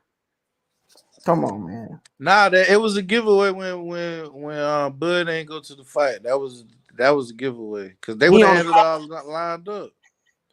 It is what it is. He on the couch and shit, man. And pay him his money, bro. Or Bob could have paid him, and Al could have paid Errol Spence, but they don't want to do that, bro. But I'm out of here, man. I'm done talking about it, bro. It is what it is. Too many fake ass niggas in this community, bro. And I don't even mean fake as far as not showing your face or just lying, dog. Just too many niggas that's in the community that's taking the church's money for what? For what? Because you can't talk about your past because you snitch, nigga? Because you can't articulate nothing else about breaking down music videos or breaking down real life stuff? Why they in the boxing space for, bro? Get out the space. It's not for y'all space, bro. And I'm not here to tell people who belong and who don't belong in here, but it's a lot of these dudes who don't belong in here, bro. At all. Niggas is snitch or niggas don't have another skill. Get out the space. You can talk about anything on YouTube, bro. And boxing shouldn't even be in your top 5. You know why it's boxing though? Because it's a niche sport. Yeah, you shouldn't be talking it's easy to boxing fans, casual fans are the most gullible out of all the sports almost, bro. You can tell them niggas. And the niggas they gullible with, like, want you and be my friend like this, nigga. I got real friends in real life, nigga. I have a real life. These niggas don't have no real life, telling you they sob stories, nigga. I want to be cool with most of you niggas, because most of y'all niggas flawed anyway.